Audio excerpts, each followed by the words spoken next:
It's a right hand lead by Maidana that sticks. Another right hand. Broner goes down for the first time. More than 2 minutes to go in this round. Anthony Joshua is a composed and ferocious finisher. Watch this. 21 knockouts in 21 wins for Anthony Joshua. The champ with the right hand. Ruiz is staggered and an uppercut, trying to hold on. Strafing right. Ruiz comes to fire back, and Joshua's hurt. Wrestler goes down. Andy Ruiz caught him with a sharp left hook. Joshua's hurt. To evade. And there's a big down goes Young on a thunderous left hook. And that is the vaulting power that we're talking about. Donaire at this weight class, 118 pounds. Everybody better watch out. Who the fuck is he talking about? Oh, great shot from Fury. Terrific right hand. Oh, and down he goes. Right hand, left hand. And I don't think he's going to get up. I think it's all over. I think it's over. Is he going to get up? Can he get up? Can he get up? He does. Oh my goodness. Somehow Fury has managed to get up. The contract's been signed for February 22nd. Agree, or you will have a lawsuit on your head. You little maggot! Another 1-2. Look at Mayorga. Fights on. Let me tell you, Mayorga, this gets Mayorga into it. He just let him hit him a left hand. Look at him. Right hand. And look at Mayorga. Oh, wait a minute. Wow, they're hit Brazil so hard. They are feeling it in Brazil. Mamma mia. What a KO. He clearly landed more power shots, and if Triple G didn't have the chin of God, he would have been knocked the fuck out. I tell you what, he could have knocked out a racehorse with that left hook. Right hand up one, and he has to come behind the jab, to get close. Oh! One punch knockdown! One shot by the young star! This fight is over! Fantastic fitness levels here from Lewis Whitson here in his last round. Bowman firing shot. That's it. 15-12 punch combination from Duncan Davies. Terrific action in the last round, just like that was in the first three. I feel like you just fucking me with no Vaseline. Any of you radio personalities think you want smoke? Call me Mr. Chimney. I want smoke. Yes. What is up, MCR family? Another daily edition of the show live on YouTube podcast from iTunes, Spotify, radio, etc. I'm Matt, the Hipster Hunter. We've been talking all things boxing today. And it's an interesting week because on one hand, and I said this on Twitter too through the MCR account, on one hand, we have like a true ultra hardcore fight and offering in Inoue versus Nonito Donaire on Thursday, bright and early in the morning. And then on the other hand, on Saturday, we have KSI versus Logan Paul too. It's a very odd week for boxing, guys. Plus a lot of...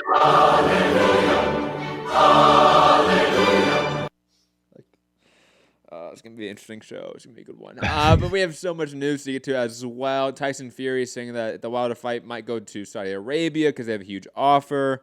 Devin Haney and Gervonta Davis getting into a little back and forth on social media, which I want to get into and talk about that potential fight down the line. And plus, we're going to try to get back to those topics we were supposed to get to yesterday, but ran out of time. Julio Cesar Chavez Jr. getting suspended for missing out on some drug tests. And then on top of that, sort of switching back to Gervonta Davis, the whole Adrian Broner brawl. Did it happen? Did it not happen? We're going to talk about it and theorize and hypothesize and all that fun stuff.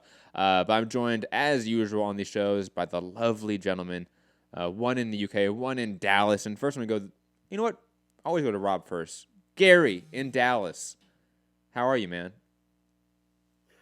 Big week of boxing coming up. I'm completely uninterested in the KSI fight. As you should. But Donaire, who could be, and you can make a good argument, Donaire is the best pound-for-pound fighter in the world. Did I say Donaire? You did say Donaire. I knew what you meant. It's okay. He was at one point. I put that 5 years ago. If he wins. Inoue, you can make a really good argument for his pound-for-pound the best fighter in the world. And now he's fighting a guy who he should beat, but Donaire's always going to be game. Like Donaire, especially at 118, which is where he should have always fought, is going to be a lot to handle for anyone. Like he was doing well against Burnett, and then unfortunately Tete had to pull out.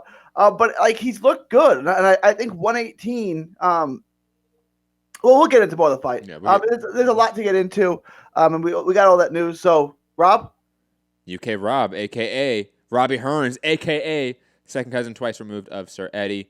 Rob, how you doing, man? Yeah, I doing good. I was just about to hit go with a Mamma Mia, because of the off the intro and that. But Mamma Mia, are you gonna shut the fuck up? Only joking, guy. It's just a long intro, man. That's all. He just suck KSI Logan Paul. Let's be honest. Fight week, baby. I've been trolling everyone. It's obviously I'm looking forward to Inoue and Donaire. Still waiting on confirmation that we're going to get it on Sky. Calla Sutherland did actually say we were, but nothing announced as yet. But yeah, obviously some other fights going on. So yeah, click the thumbs up, share the show, notifications bell, all that good stuff. Call in 323-870-4051. Press 1 to get in the queue. International callers calling on Skype. Mixed Combat Radio. Thank you, Rob. Yep. I sound just like you right there. That was so crazy. I was about to do that. I've been working on that all day, and you just jumped in, interrupted me as always. I've been working on that all day. Really? Digressing. Let's talk about obviously the marquee fight of the weekend, at least for real boxing fans, and that's Nonito Donaire versus I would say challenging Inoue, and perhaps the closest thing to a changing of the guard moment in the low weight classes we're gonna get, honestly. Right, that like maybe when we have like Rigo versus Inoue, that's another passing the torch moment in a again a sliver in a way in that division. There's no real standout number one guy right now at 118, 122 even. That's the older veteran that really equals that, except for maybe Donaire and Rigo, and Inoue's fighting one of them. And this is perhaps, like I said, a passing the torch moment, at least in maybe Eastern Asian boxing. And Inoue, a guy that's already on the rise and stardom in Japan, a guy that's already getting watched by millions of people every time he fights in Japan. This fight's going to be massive. It's at the Saitama Arena, the Super Arena, and it's going to be an event. I mean, if there's one thing that Japan does well, is when there's a big fight in Japan, it feels like it's something special. I'll put Japan like probably in the top 3 pound-for-pound fan bases and crowds you can watch. They're right up there with the UK. We just don't talk about it as much.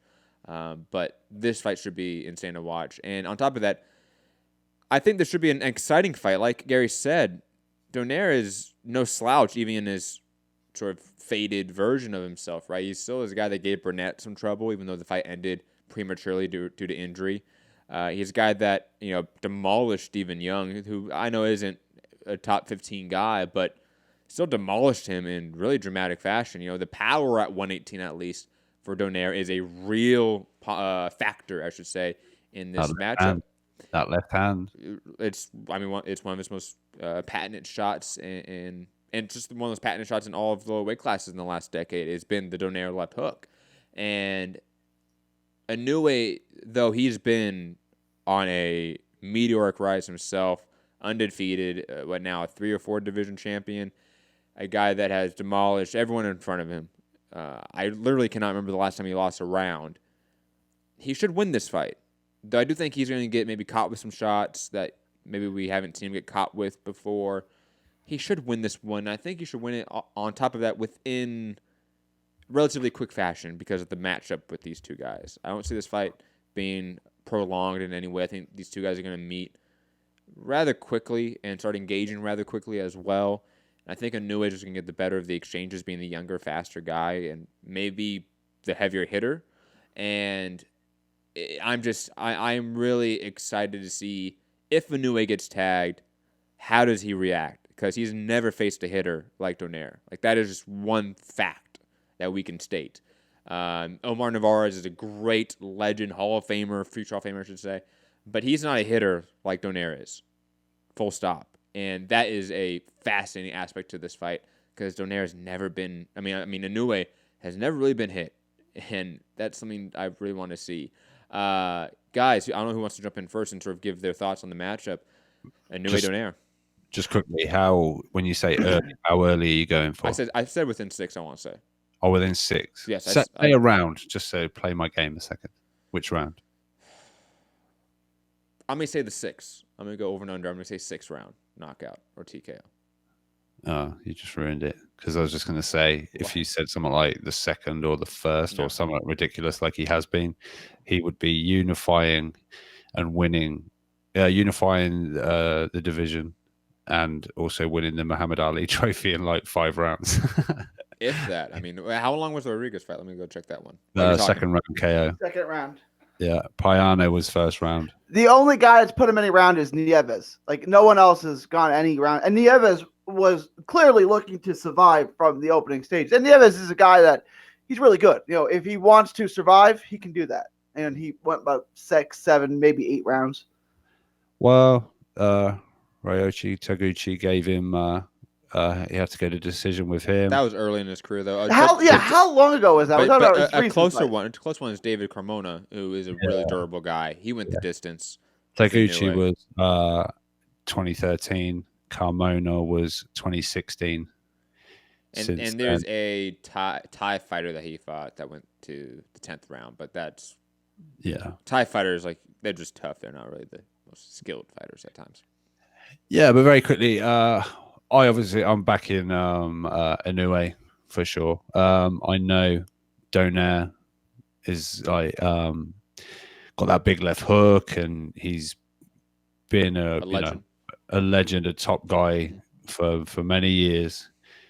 But it's almost like a passing of the torch moment for me. This is going to happen, and if anyone's interested in Donaire, he's a plus 500 or 5-1. Inoue is a minus 800.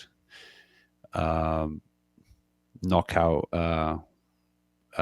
Donaire, if you fancy him to knock out the monster, that's a plus 700. Inoue is a minus 450.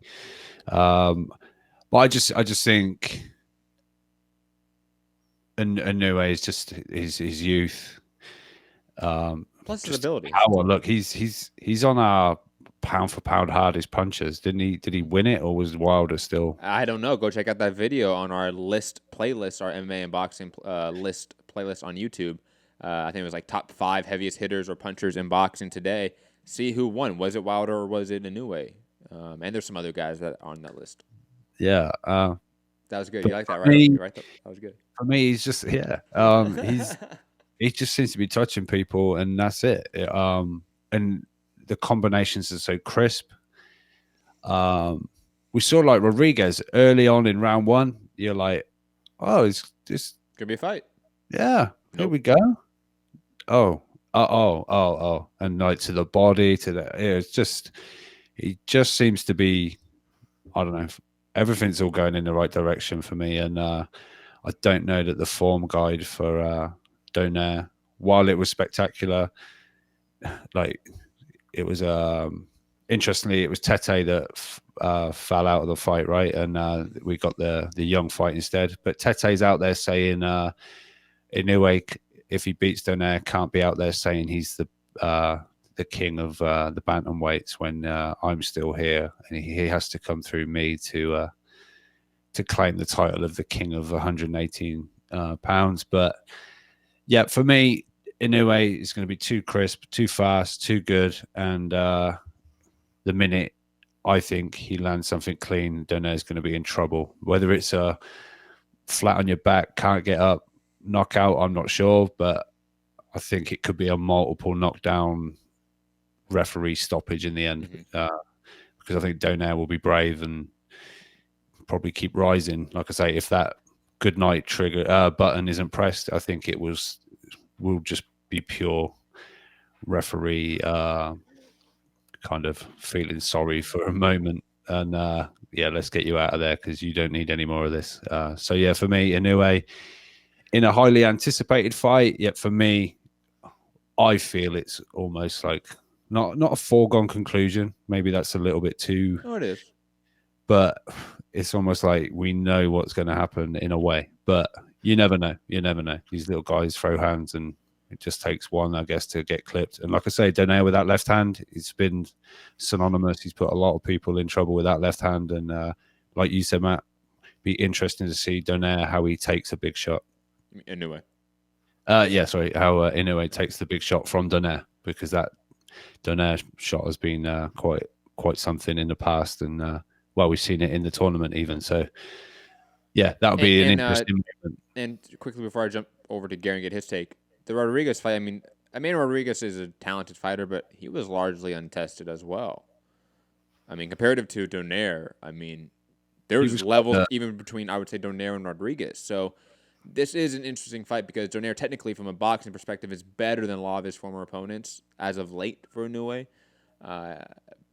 But, you have a faded factor here because Donaire is older. He is longer in the tooth. He has taken a bunch of L's in the last few years. This seems like it's going to be one of those other L's for him. But, Gary, thoughts on this fight, Inoue versus Donaire? You said the 6th. I largely agree with everything you said. I'm going to say it's going to be sooner just because Donaire stylistically is there to be hit. Yeah. I'm going to say the 4th. This is a good test for Inoue, but I think it's a test he passed with flying colors. I do think he'll get his chin tested, so we'll see how that goes. I think Donaire will land some shots. But if you're going to come after Inoue, you're going to get knocked out sooner rather than later. So I'm going to say the 4th, and I think he just walks into something. Let's say the first 3 rounds of the fight are fun, but as soon as Inoue strikes, it's going to be over quickly. I think for the first round or two, Donaire will have some success. He will land some shots.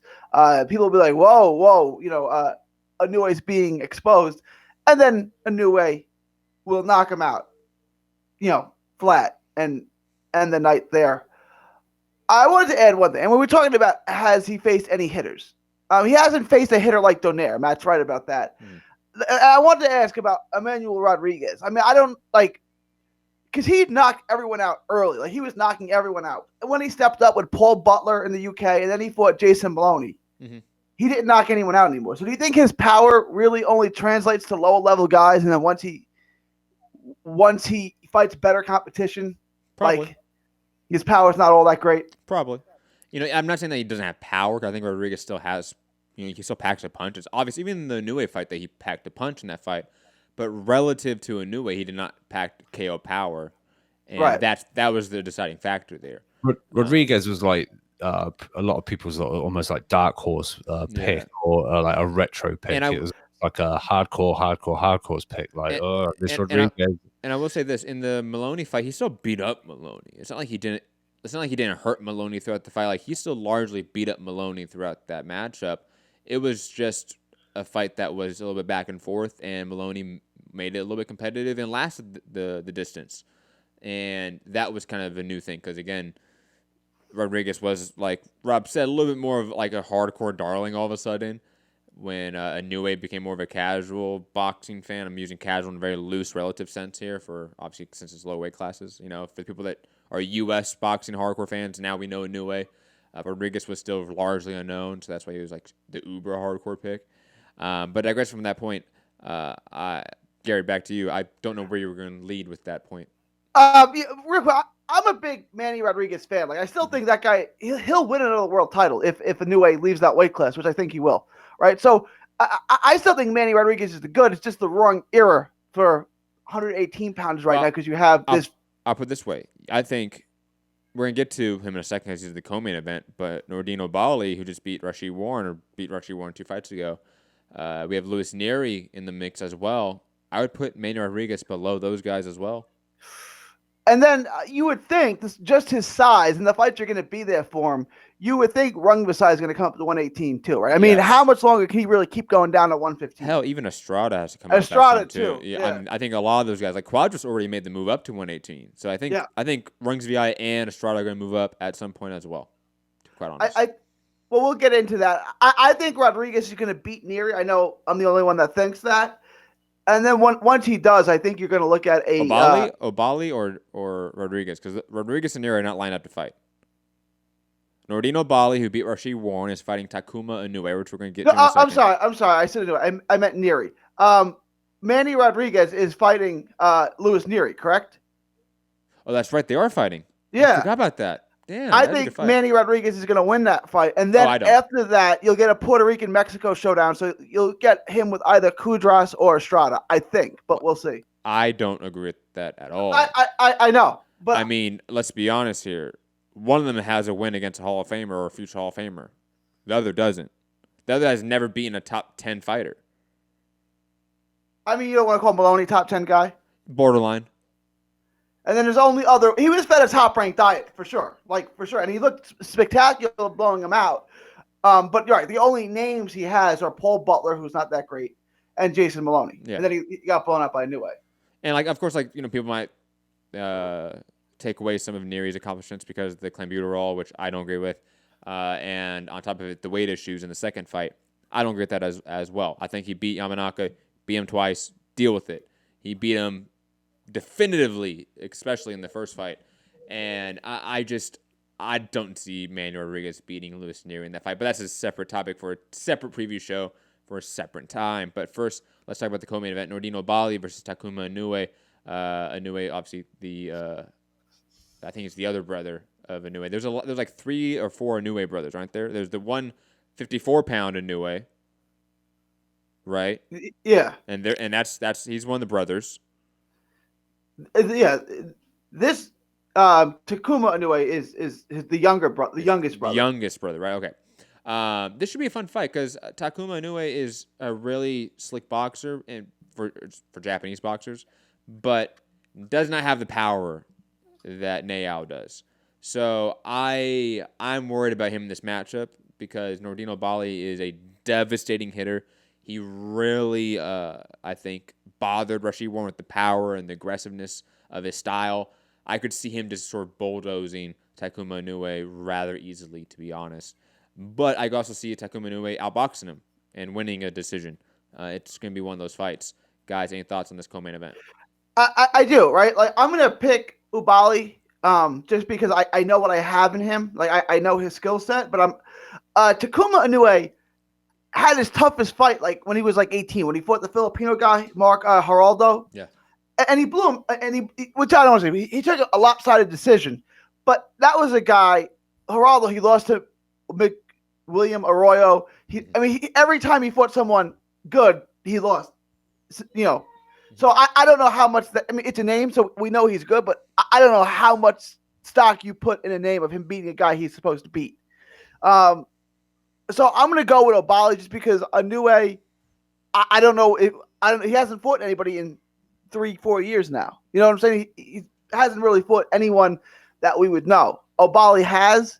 Obali, I know his skill set. He's an excellent boxer. So I would go towards Obali, but I'm basing a lot of that on the unknown. Yeah, it's hard to bank on unknown quality in a guy like Takuma Inoue, especially when he doesn't have power. I mean, he just does not have power. He has 13 fights, 13-0, but 3 knockouts. He just does not have power. Weird that it really is God-given, right? Your brother, you trained by the same coach, you have the same DNA, but you can't punch, and your brother is the biggest puncher in the sport. You really don't have the same DNA per se. It's not like 1 for 1. Okay, I understand. Genetics isn't hey. I understand. Yes. So yeah. I think, whatever the equation was for the genetics, Neao just got the better of it, man. This isn't Star Wars, Gary. My father had it. My brother has it. My sister has it. What was I going to say? I would say most of the time when we deal with brothers in boxing, there's always one that's significantly lesser than the other. Alvarez. Yeah, that Canelo, all of his brothers and cousins, all of them. Sorry, a little cougher. But it's one guy's the biggest puncher in the sport, and the other guy has no power. It's how did that happen? You know what I'm saying? It's well, I mean, Canelo Alvarez, future Hall of Famer for sure. Ramon Alvarez, not that good. Wilder. Miguel Cotto and Jose Miguel Cotto. Yes. The Wilders, definitely. Yeah. Matthew Hatton. He's been one of the closest to fucking beat Stop. Canelo, right? Stop. Good fight. Rob. I vaguely remember this fight. I remember it was 17-year-old Canelo at 147 gets rocked by one shot against Matthew Haddon and then beats him up. When have you seen that? Cotto's brother had him with a shot too. That's true. Yeah. That's true. Yeah. But that was all at 147, right? I think they were at catchweights. I think the Haddon fight was at like 150, or the Cotto fight was at 150. No, because that was for not legit. Whoa, it was for like a WBC Intercontinental belt. I want to say. What, the Hatton one? Yeah, it was the Hatton one might have been at 147. I think that didn't Canelo then tell him like at 154, and Hatton was like, "Okay, but pay me more money, and I'll gain the extra." I don't remember this now. This was 8 years ago, or whatever. Like, this is so long ago. Yeah. It's a decade ago. But digressing, I think we're all in agreement here that Inoue is the clear favorite, should win in a fun fight, not competitive, but potentially competitive fight with Donaire, but should get the knockout in relative short order.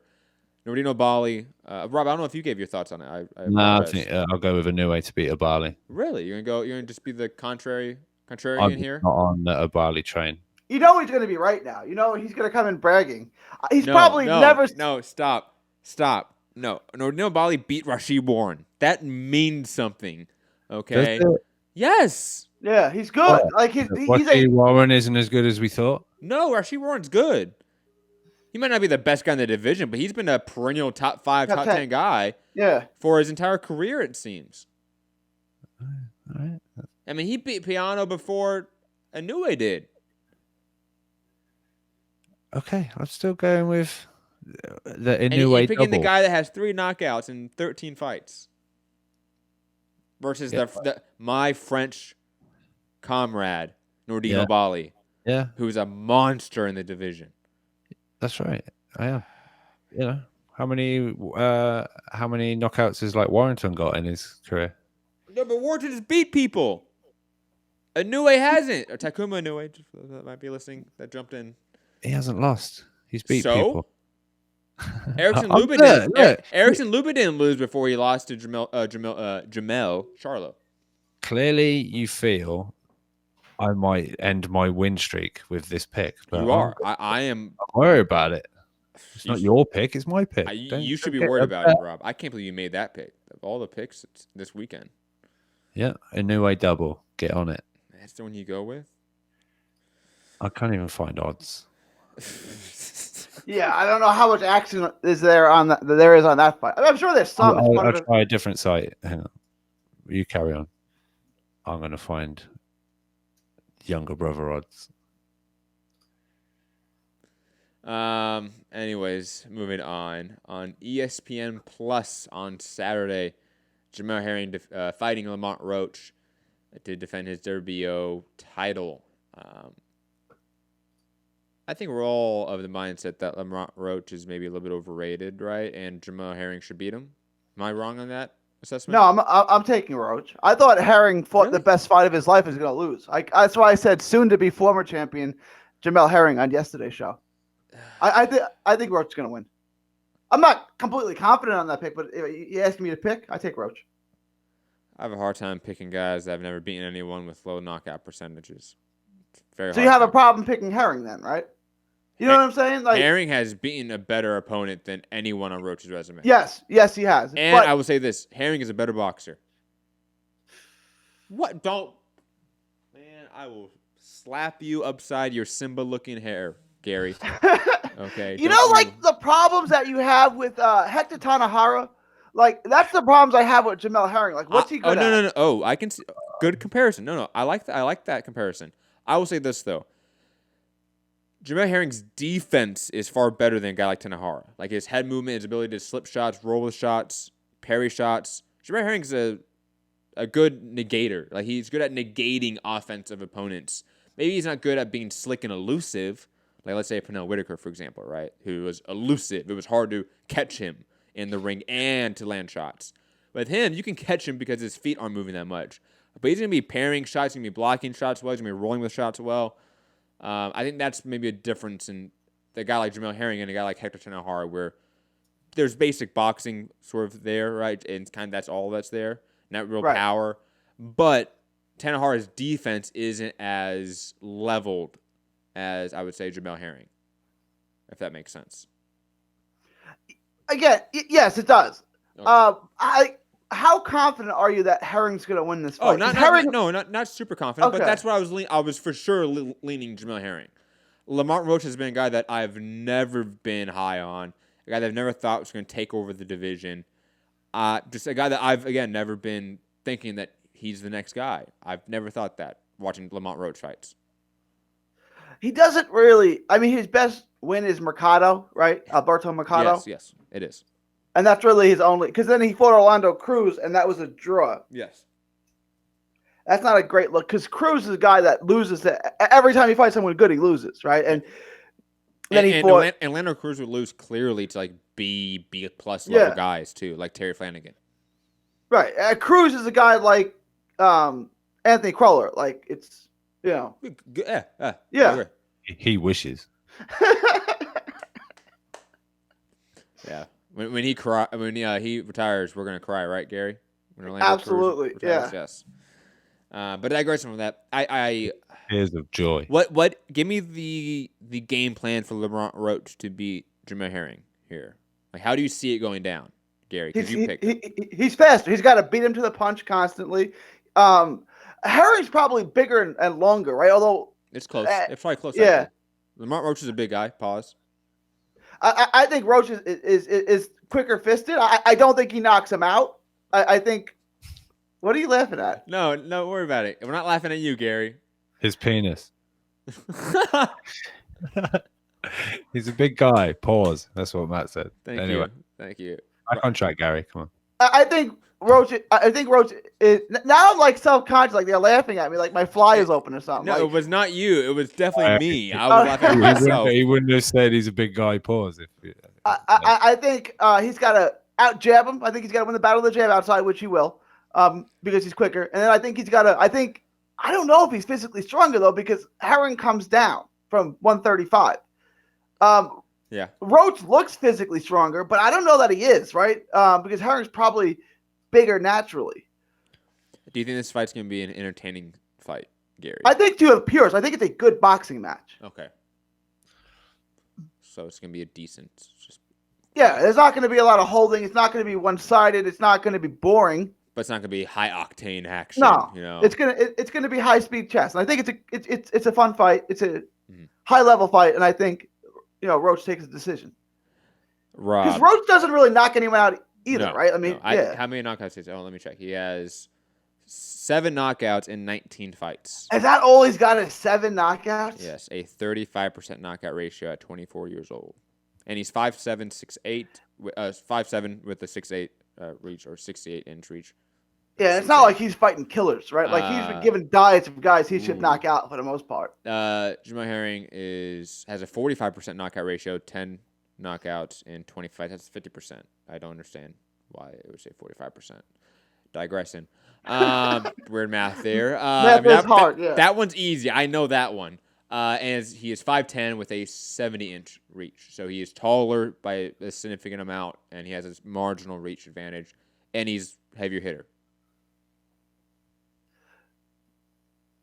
Yeah, I don't think either one. Yeah, I don't think either one of these guys is scoring a knockout, right? No. So, again, you're making a good case for Herring. I surprisingly am. I'm not a Herring fan either, like you. Like I don't think he's the bee's knees, so to speak, but he should beat Lamont Roach. Lamont Roach is not that talented, guys. That's so British. Is it really? I just think it's old timey, like it's old person saying. That's all.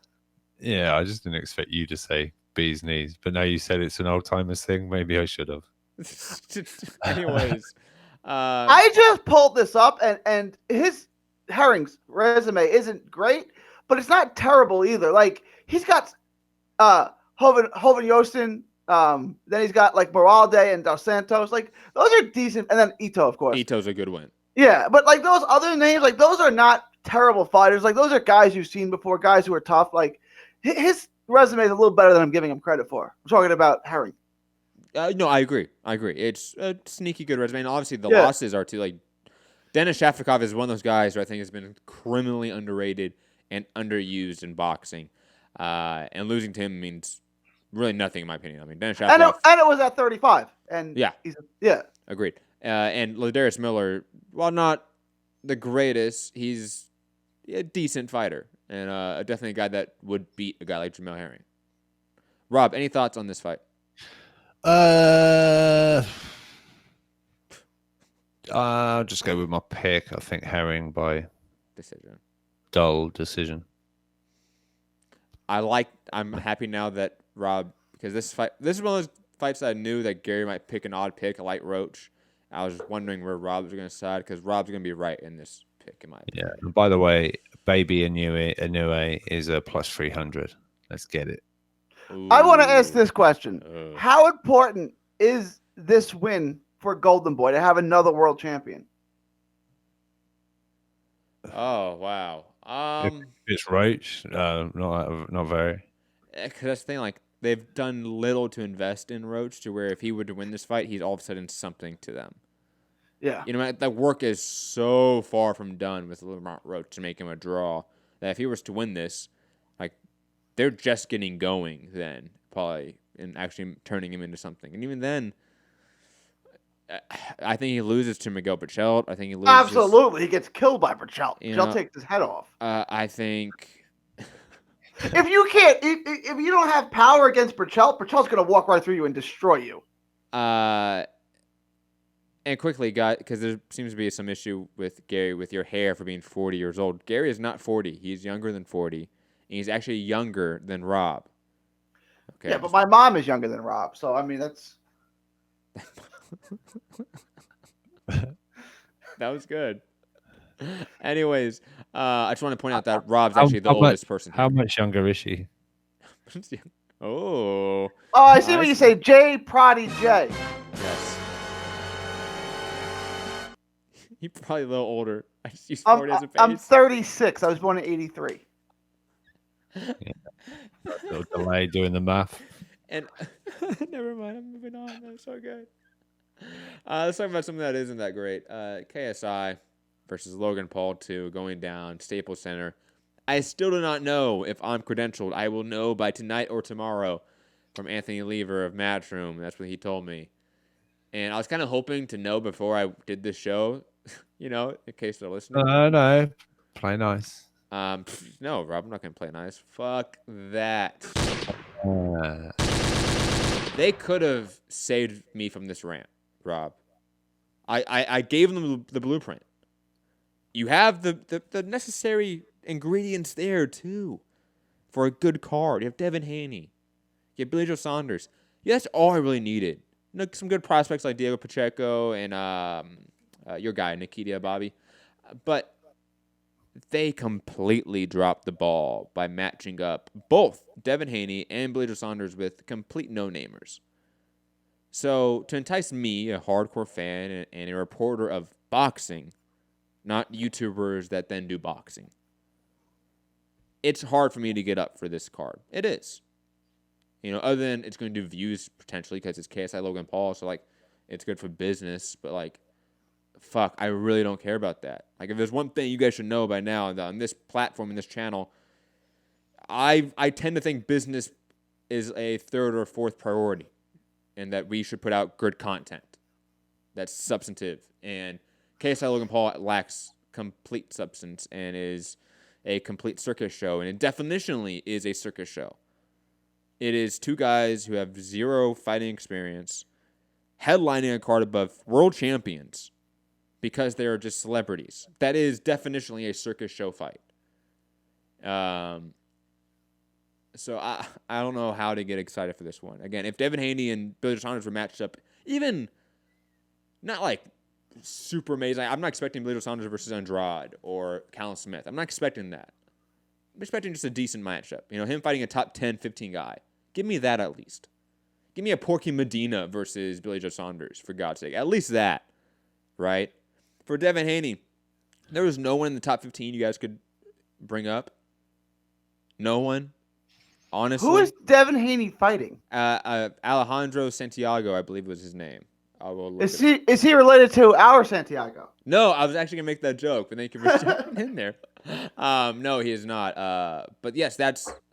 So we have a situation here where Ryan Rios is on the card fighting Hugo Barrio. Like, there's nothing here to entice the hardcore fans, and DAZN dropped the ball with this one completely. And on top of it, for Joe Markowski to come out there, and I'm going to keep reiterating this point, to come out there and say that we should get off the couch or we should get off whatever and get off the keyboards and complaining about this matchup. Dude, you're yelling at your consumers, your main consumers to your platform in the U.S. are boxing fans. Guess what? I guarantee you, I don't have their internal metrics, but I guarantee you guys, there are more boxing subscribers to DAZN than baseball fans, than MMA fans, than any other group or subsection of fandom of sports.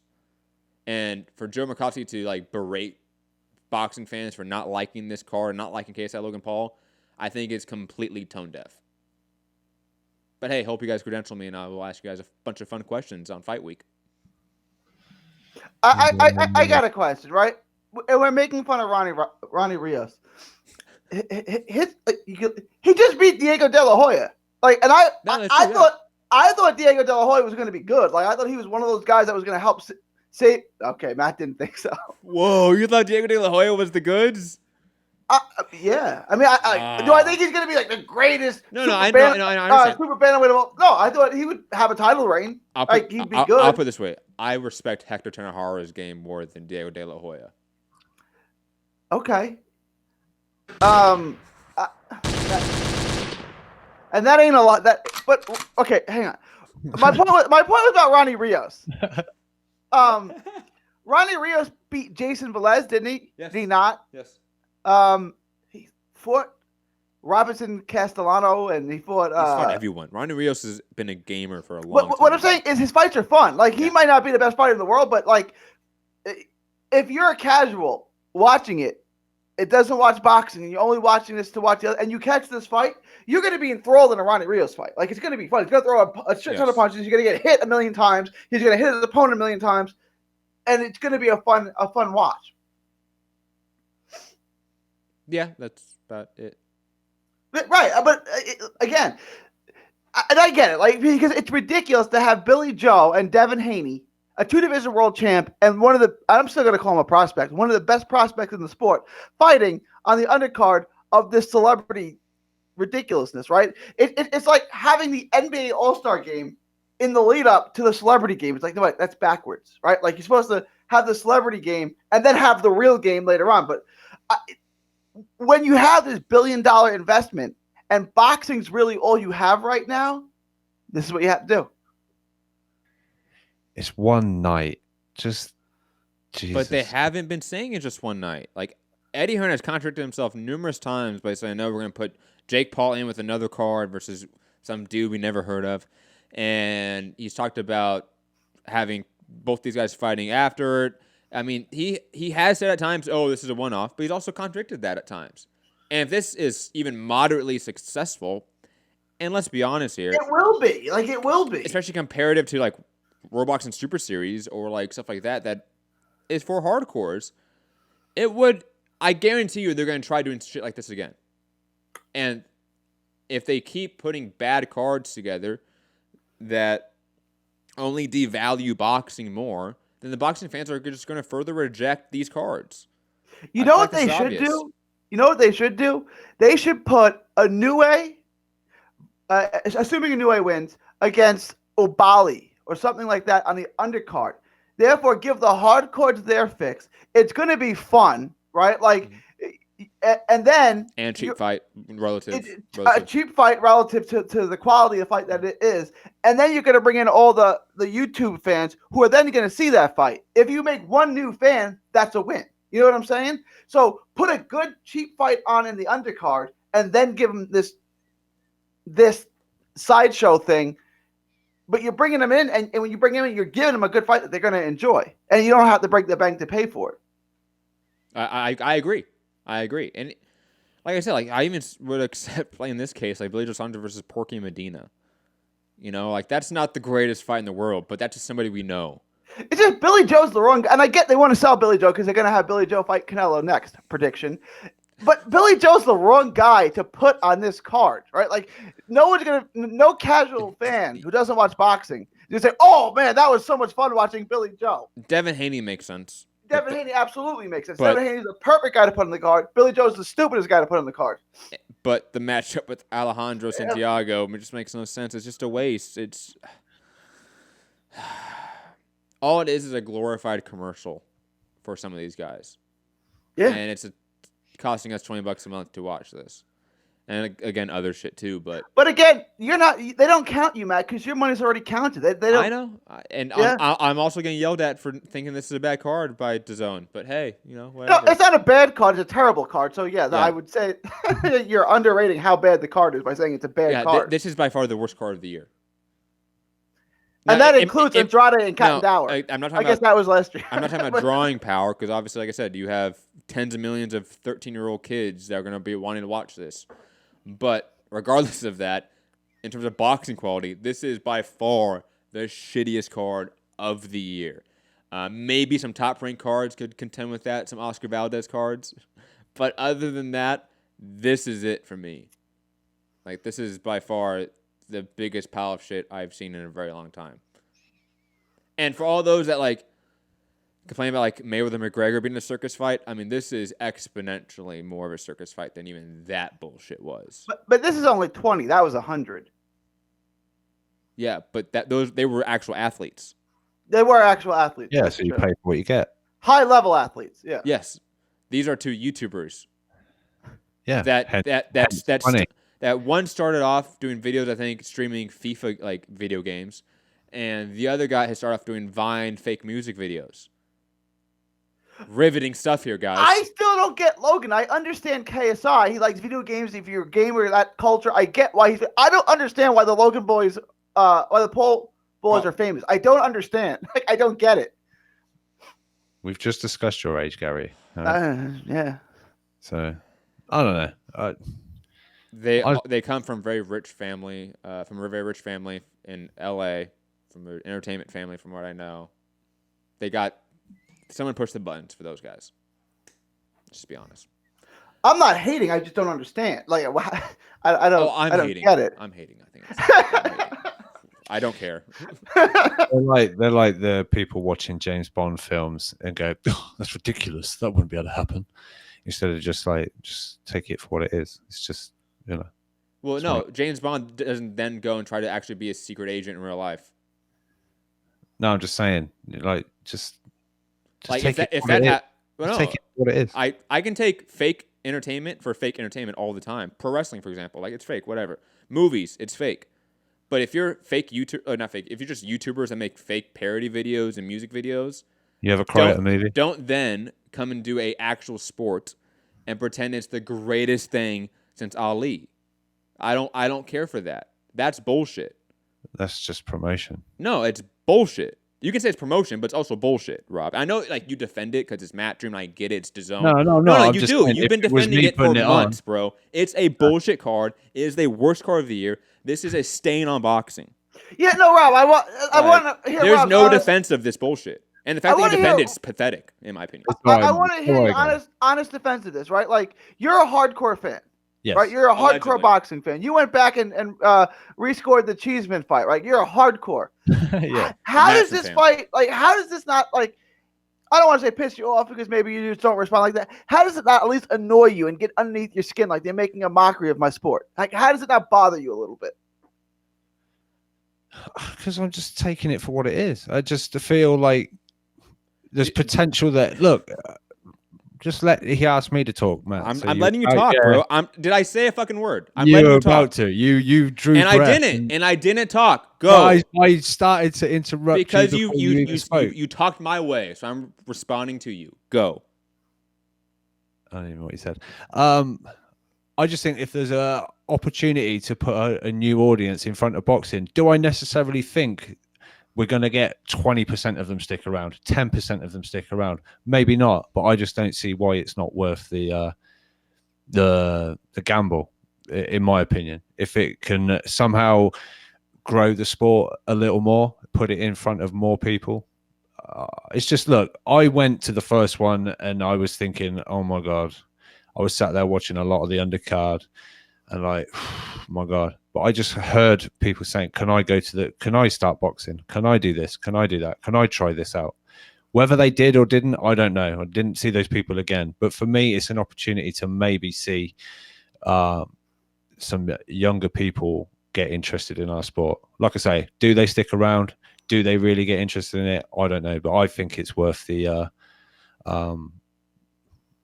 gamble. And to use these two people is they've had a air quotes fight before with headgear and massive gloves on. So you're about to quickly. No one's saying they can't do it, Rob. People are saying if you do it right. This is a shitty card. You said you're going to put on good fights on the undercard, Eddie and DAZN. This has been a shit card. No one's saying they can't do it. I want to make that very clear here. So please argue what we are saying.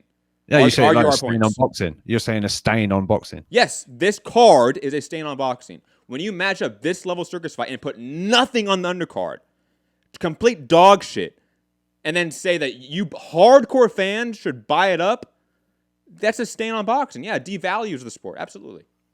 And for someone that would get emotional over Anthony Corolla retiring, you don't care at all about this. I'm finishing talking. Hold on. It's really telling. It's really telling that somebody would cry over a matchroom fighter retiring. No, they can hear me. Trust me, because they hear my system fine. They can hear me. You may not be able to hear me. They hear me. Okay. For someone that would cry over a matchroom fighter retiring, but doesn't care at all that boxing's been used like this, come on, man. Like, just say that, you know what, I'm biased about the situation. It's matchroom. I'm going to support it and move on. Stop. Like, stop trying to argue some point that we aren't making. No one's saying they can't put this shit on, but do it right. And on top of that, don't talk down to the boxing fans that criticize it. Okay? Don't support that. I can do what I like, Matt, and I don't know why you're allowed to jump in, but I can't. I hadn't finished talking, and you jumped in. It's my show, yeah. I can do that. Oh, it's your show. Oh, right, okay. It's not a joint thing or anything like that, no? I do a lot more on this show than you do. You have to admit that, Rob. We don't talk about that right now, but it's true. All right, catch you later. Bye, Rob. Bye. Look, I knew this was going to happen because I don't like this card. This card's bullshit. Rob defends it because why? He supports Matchroom, supports DAZN no matter what. And I have told him at times, don't do that on this show. Okay? I have made this platform something different than other YouTubers that just do the dog and pony show for promoters and networks. We aren't the boxing voice. Name redacted. Okay? Fuck, we can name him now. We aren't the boxing voice. Okay? We don't do that. Okay? If something's shit, we will call it out. Point blank, end of story. Okay? But Rob can get his feelings. It's all right. Knew this was going to happen. Gary, any other thoughts as I fix the cameras? That got heated. No, I mean, I'm with you. I don't. They made a garbage card with a ridiculous main event. I don't know. Again, and I'm not going to cancel my subscription to DAZN. So, like, they don't care about me. And I get that. So, like, I'll watch the undercard. I don't know if I'll stick around. I mean, if you're going to the fight, obviously you're going to stick around. Yeah. But I'll watch the Haney blowout. I'll watch the Billy Joe snooze fest. I'll watch the Ronnie Rio scrap. And then I don't know what I got going on. I mean, I'll probably stay in and watch it because I need to talk about it. But, you know what I'm saying? Like, I don't want to make that comparison. But, like, they don't – the fight's not for me. You know what I'm saying? Yeah. It's so – And look, I get the whole like, oh, it can bring in new fans. I get that argument. That's why I've never said they should never do this. But don't make it the main event on top of a card where you told us, DAZN and Eddie, you've told us you're going to put good fights on the undercard. And you didn't. You lied. You put dog shit tune-up fights for Devin Haney and Billy Joe Saunders and Ronnie Rios and guys like Diego Pacheco. Okay? And then on top of that, you berated hardcore fans for saying that that's a shit card.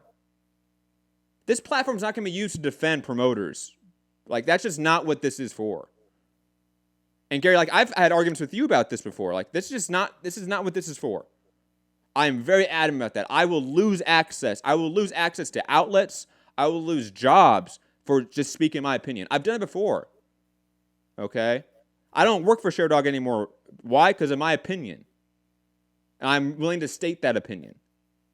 So that's just how I am. And I just, again, I know bullshit when I see it. And arguing, again, I just like, be honest with your bias, people. Be honest with your bias. That's easy. Like, if you're just biased by situations, open up to it. That goes to Rob. That goes to everyone else. Gary, Foo, Anthony, me. Open up with your bias and be honest with it. And just move on. That's far easier in life. If you're just a fan of something and you just want to be a fan of something, then just say that and we can move on. Be 100 about it. I don't understand the allegiance. I have an allegiance, obviously, to Texas fighters. Yeah. I get it. Okay, fine. I don't understand the allegiance, but like Hooker is one of my favorite fighters. He's with Eddie. Jamel and Jamal Spence, they're with PBC, right? Tanahara and Virgil, they're with Oscar. Like, I don't care. I don't understand the allegiance to a promoter, right? Like, I can't understand like why that is what like. And it's not just Rob. Like, there's a zillion and a half PBC fanboys, right? Like, why is it your allegiance to a promoter? That just seems so dumb. It's like saying, I'm only going to watch the NFL if it's on CBS. I'm never going to watch Fox. Fox is stupid. It's like, it's the same sport. It's the same product. How does it matter who is giving it to you? Now, you may say, I like NFL games on Fox better than CBS.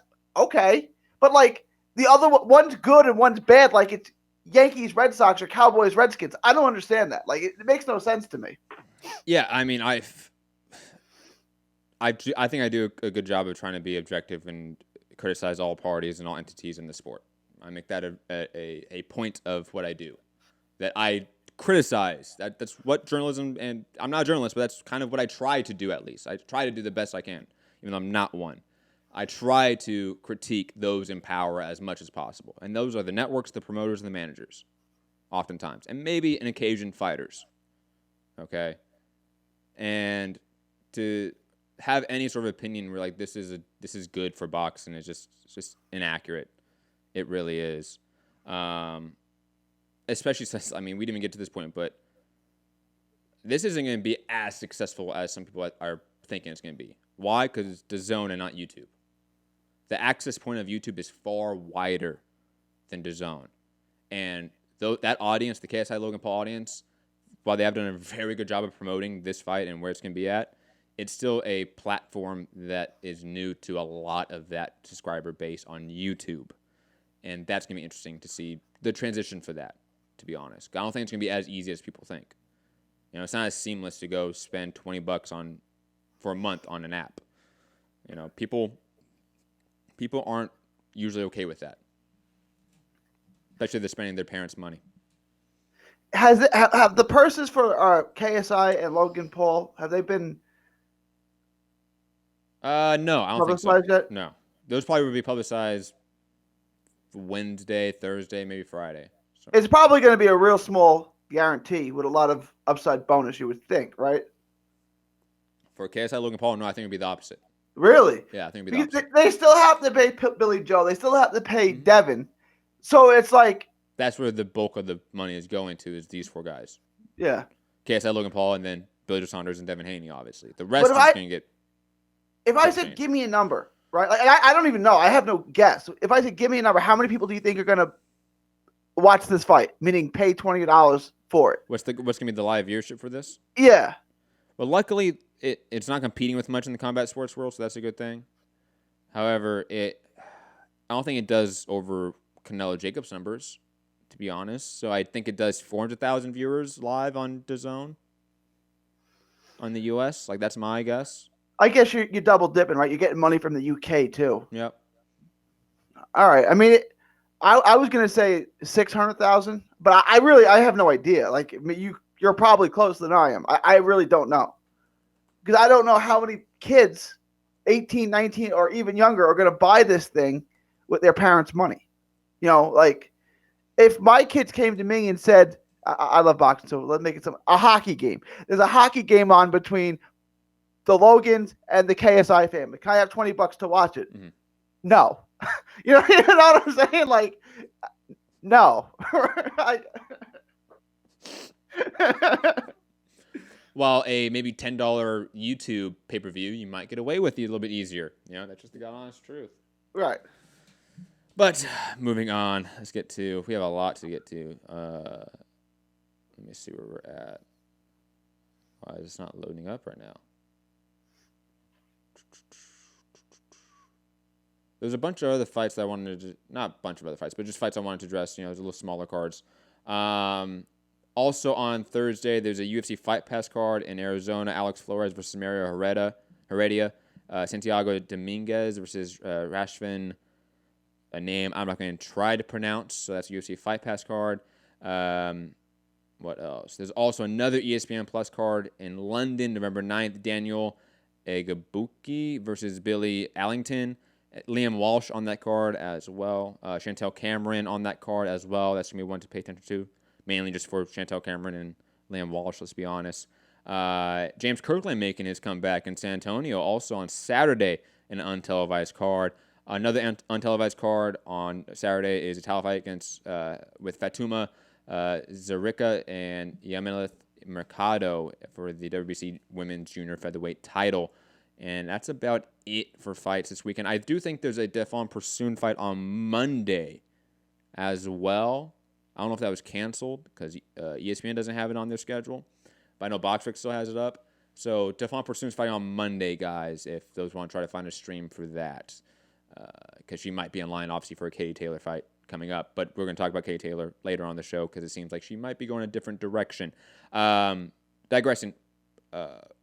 Gary, any thoughts on the smaller cards of the weekend? Yeah, the UFC Fight Pass card in Arizona. Alex Flores is fighting on that, and if you recognize that name, he fought Charles Martin a few years back, and he fought Joseph Parker not that long ago. So you've seen him before. I mean, he is what he is. He's an opponent. I mean, and I don't even know who's he fighting. Who'd you say he's fighting? It was a name. It was a name we never heard. Right? Let me go back to it. Sorry. Alex Flores was fighting. Where was it? Mario Heredia. I don't know if there's any relation to what's the Heredia? The other one, the PD helper. Memo Heredia. Memo Heredia. And there's also a kid on that card. I think he's from your parts. JJ Juan Jose. I'm going to try to say it's wrong. Barajas. He's one of Roy Jones' kids. He's supposed to be good, but he's only like 10-0 at this point. That's really all I know about that card. Agreed. There's not much on the weekend, I'll be honest. Kind of a dead weekend, other than the Inoue fight on middle of the morning Thursday. Again, 5 a.m. Eastern. But I'm into the Roach card, though. Like, I'm into that fight. Like, it's not appointment television, but I think it's a good fight, and it's two top 10, 130 pounders. It's a good fight. There's other fights on that card I wanted to talk about. I forgot because BoxRec doesn't have the rest of the card filled out for some reason. Let me find it. Where is it? Here we go.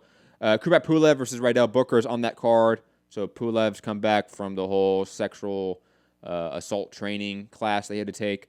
Let's see how he does and whether he fights Joe Miller next, I guess. Like, who knows? Janabek, I always mess up this guy's name. Ali Makuli is fighting Albert Analus at middleweight. Janabek is a decent prospect, so nice to see him. Falcao is fighting as well. Gabriel Flores, Amir Rahman, Robeisy Ramirez is all on the card. David Kaminsky. David Kaminsky is on the card. That's a old school name. It's a loaded card. Robisky's fighting. Rydell Booker? Yeah. I didn't know that guy. He lost to James Toney as a heavyweight 15 years ago. Yeah. I didn't know that guy was still fighting. No one did. But hey, Oliver McCall is still a top 15 ranked heavyweight in the U.S. on BoxRec, man. Weird things happen. The Pulev fight. I want to know what his sexual harassment training was like. I never had to do like training for that.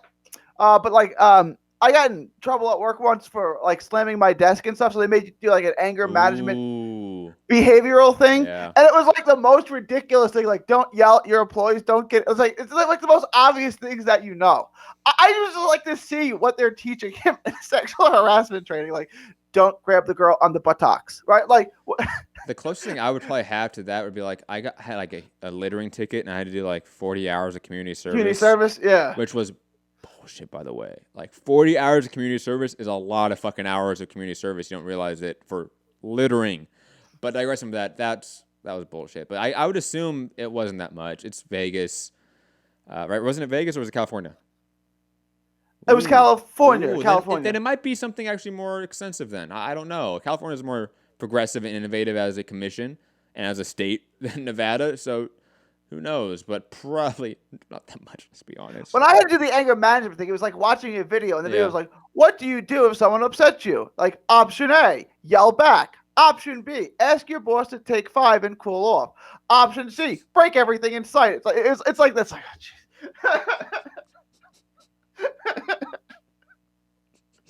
oh, that was great. That was great. Oh, man.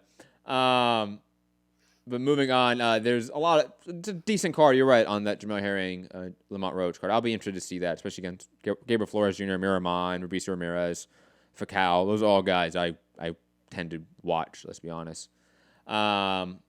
Moving on, Tyson Fury out there, man. God damn it. I can't believe we're going to still talk about this guy every time he mentions anything. But Tyson Fury claiming they reached a, quote, massive offer, or they received, a massive offer for the Deontay Wilder rematch to take place in Saudi Arabia. He said his team will consider this proposal, but as things stand, the fight is scheduled for February 22nd at the T-Mobile Arena in Las Vegas per IFL. Gary, is this just trolling? I mean, I think there was probably a legitimate offer from Saudi Arabia for this fight because Tyson Fury was in the country with WWE. I would not be surprised if there was a conversation that took place. I don't think it happens though, right? I'm hoping it doesn't happen either. I'm saying I don't know how big the WWE event did. I think like they talked to him about fighting there. I don't know if like just for the record, after that event, the Saudi Arabia government re-upped their deal and actually expanded their deal with the WWE. So it was good for them. I'm saying that a pending offer, like let's see how this other fight does, this Joshua fight does, and then I want to reconnect with you about bringing another fight here. Now, does it actually happen? That's going to depend on two things. The backlash after the fight, if mostly people don't care, it could happen. For the AJ Ruiz fight, you mean? Yeah. Yes. Yeah. If mostly people, whatever. Yeah, if the ratings and everything. By the time we get to Saturday, does the rhetoric of, hey, this was a bad move, guys, does that go away? That could absolutely make a factor of more fights going there. You're absolutely right. The second thing is how big is the bag? Those are the two things that are, is it economically feasible? Does it make economic sense for me to do this? How much am I going to lose by putting it in Saudi Arabia? How much am I going to gain from Saudi Arabia paying me? If this one is more than this one, I'm going to put the fight there. I mean, like, it's not a publicly traded company, so their obligations aren't to the shareholders, but it's still the profit model. Right? They still want to make money. So if they see it as a gain, yeah, they may lose some fans, but they're going to make that up by getting a much bigger bag. It's capitalism 101. Like, I'm going to make more money over here, but over here, there's like human rights violations and massive issues and like genocide happening. Oh, well, I'm making more money over there. Like, that's where I'm going to go. Right. The only way they wouldn't put it there is if there was so much backlash that that gain didn't offset the loss, which I doubt that happens. Yeah, most people don't really care, so they'll just put it over there. Yeah, I mean, God, companies got to work with like Nazi Germany during World War II. Like, people rarely care about this shit, unfortunately. But moving on, I do think in a way this is trolling from Fury because I think he just loves putting things out there in the media. But I do think there's a legitimate sense that Saudi Arabia wants more sports from the U.S., from Western countries overall in Saudi Arabia. So therefore, they're gonna give them the bag. If the rumor that we talked about maybe a week or so ago about the $75 million purse that either AJ received or the fight received, AJ Ruiz, and David Bixenspan, a formerly Deadspin journalist, no longer there, obviously, since everyone quit from Deadspin.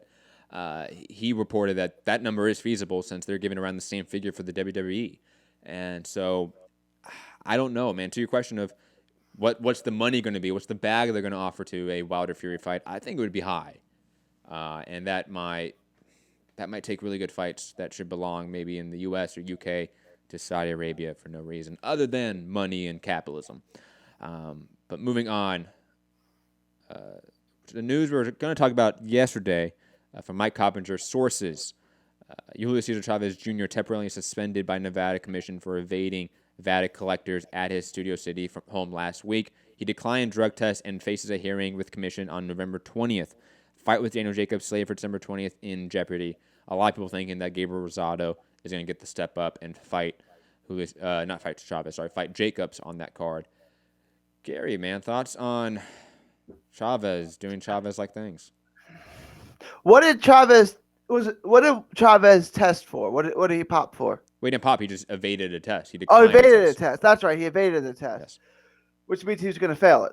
So, do you think it was weed? Do you think it was a party drug like cocaine, or do you think it was a steroid? Well, the funny thing is, if it's weed or cocaine, he's fine because it's out of competition.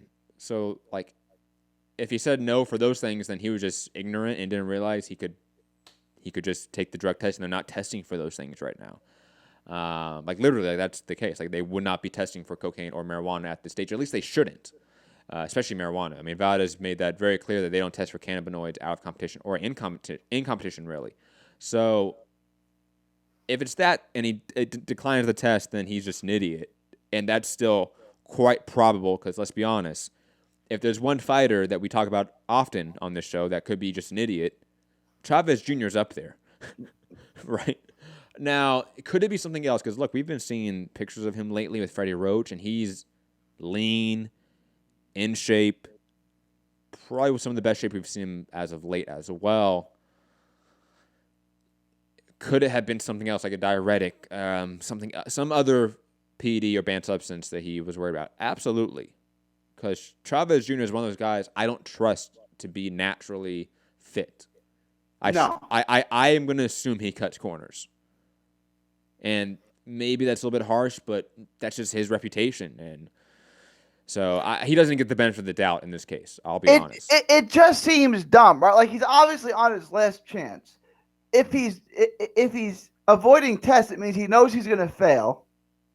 So, like, I don't understand why. I mean, look, for those who don't know, if you just decline a test, that will automatically be an adverse finding. Like that's what they're going to view it as. If you're WADA, USADA, whatever it be, whatever the respective agency to them would be as well, whether it be UFC, WBC, whoever it be. If you just decline a test, that's a failed test. Like you tested positive in theory, in their mind, automatically. That's how it works.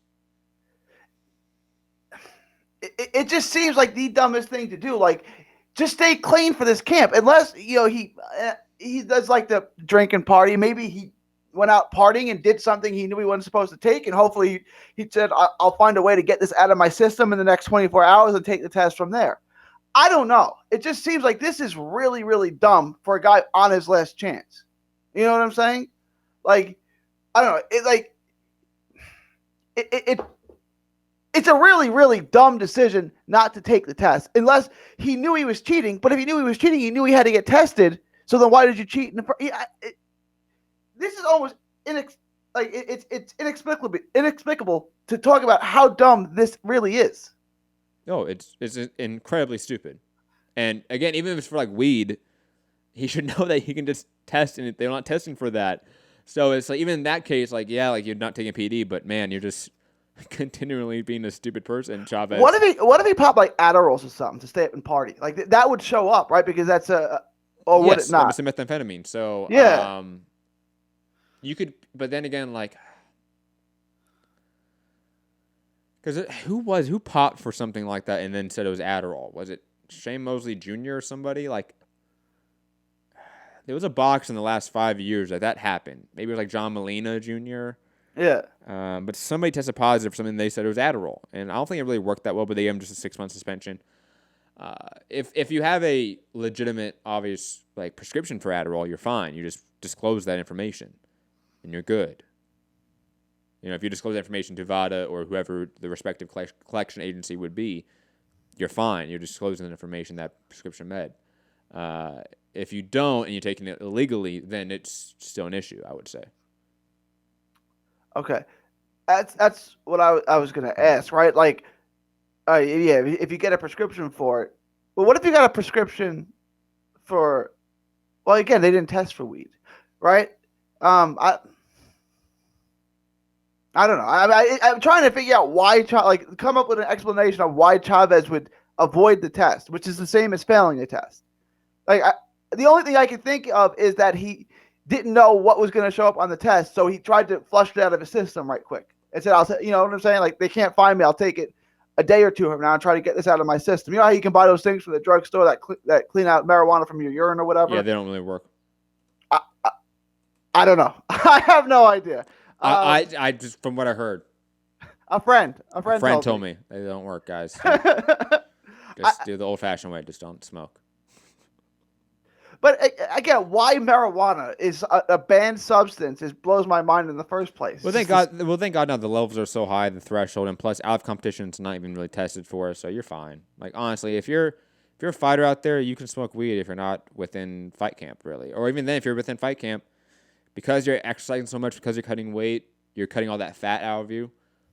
It's easier for your system to be clean and cleanse itself naturally. So you can smoke weed till like 2 or 3 weeks till the fight, honestly. Or don't smoke it because smoking's bad for you, and take the gummies or the drops or something like that. Yeah, of course you can do that. Yeah. Of course, yeah. I mean, don't smoke. Smoking's bad for your lungs. There's better ways. Because like I'm one that thinks like THC, cannabis. It's a healing substance. It's a good substance. Oh yeah, right? there's a huge. It's good for you. There's a huge movement in the NFL, obviously, to allow CBD medical use for athletes instead of painkillers. Right, like that's a huge movement in the NFL right now. So I'm all in favor of that. I have epilepsy. It's proven to treat epilepsy. Like I don't understand why it would be banned, especially when there's healthy ways to take it that doesn't include smoking it. Yeah, my grandma has epilepsy and she takes it. Same exact reason. But digressing from that, let's move on because Chavez Jr. still one of the biggest fail sons in all of boxing. So sad.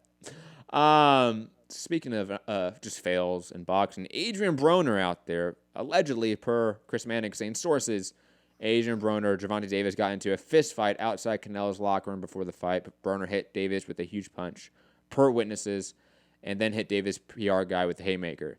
Now, people have now claimed that this is wrong, a la Steven Espinoza, Ellie Setback, who I find despicable at times and just nauseating. Ellie? If you hear anybody in the sport is alleged with rape, and your first response is like, "Hey, he's a great guy," just don't respond. Just don't make a statement, dude. Ellie Setback? Remember when Oscar, his allegation came out like 2 or 3 weeks ago? Ellie came out there, make sure that access is still there. Hey, guys. Oh, yeah, because he is, you got to make sure that access never goes away. Digressing, though, I don't know if this is true or not, because really there hasn't really been a real follow-up to this, in my opinion, from a real journalist, because Ellie Setback is not that, and the other people I saw on Twitter saying that this isn't true aren't journalists, so I'm going to trust the journalist over them, and sorry, Steven Espinoza, you were just on one all weekend, so I don't trust a word you're saying right now. I don't know. I don't know if this is real or not. I don't really care, to be honest, other than, like, damn, that'd be sad if this is the case, because these guys are friends. Like, if they actually got in a fist fight, like, I don't care about, like, clowning them. Like, this is just kind of sad, because these guys were buddies, it looked like. If that's really the case, that's disappointing, in a way. Maybe a good thing for Deontay to get away from Broner, but, I mean, other than that, it's sad to see friends fight, honestly. I love you, Rob. I love you, Rob. And when it came out that they got into a fist fight, and then it came out that I think they might have been some shoving, some pushing, some yelling at each other, some trash. Like I don't think it came to blows, which is why it kind of, you know what I'm saying? I honestly, I really don't care either. So like, it's one of those things where like, who knows? There's no video of it. It's one reporter saying it's true. It's one YouTuber saying it's not true. Kind of leaning towards the journalist here, but largely Does it matter? I don't know if it does, to be honest. And maybe it matters in a real short-term sense for both guys, but not really, not materially for boxing, you know? I think both these guys really don't train together that much anymore, so it's not that big of a concern, I would say, but I don't know. And Broner, I mean, I think Tank gets, I don't think Tank's a bad guy. Like, oh, Tank needs to keep himself out of trouble. Like, what has Tank done that's so terrible? Like, I feel like he's like, oh, he's the next AB. AB gets arrested. AB's found in cars that got shot up. Like, what does Tank do? Oh, no. Oh, relative to AB, of course. I mean, Javonte's a walk in the park. I mean, but Davis has said some pretty, like, reprehensible things. Like, paraphrasing here, but, like, he said something to the effect of, like, if my girl talks back, like, I'm just going to smack her, something to that effect. Like, something that was, like, kind of egregious, you know? And, like, he said some shit like that does not fly in 2019. Sorry. But other than that, no. I mean, he's not getting arrested. He's not getting shot up, you know, from what we know. So, no, Tank does get a little bit more of a bad rep than maybe he should. He deserves it. Yeah. Like, but I will say this, his run of career right now has been... It's not good. That combined with who you're hanging out with. You know, you're hanging out with AB. You know, like just the perception of that is off. Let's be honest. It's going to be seen a certain way, and then on top of that, your career is not progressing and it's digressing in every sense of the word.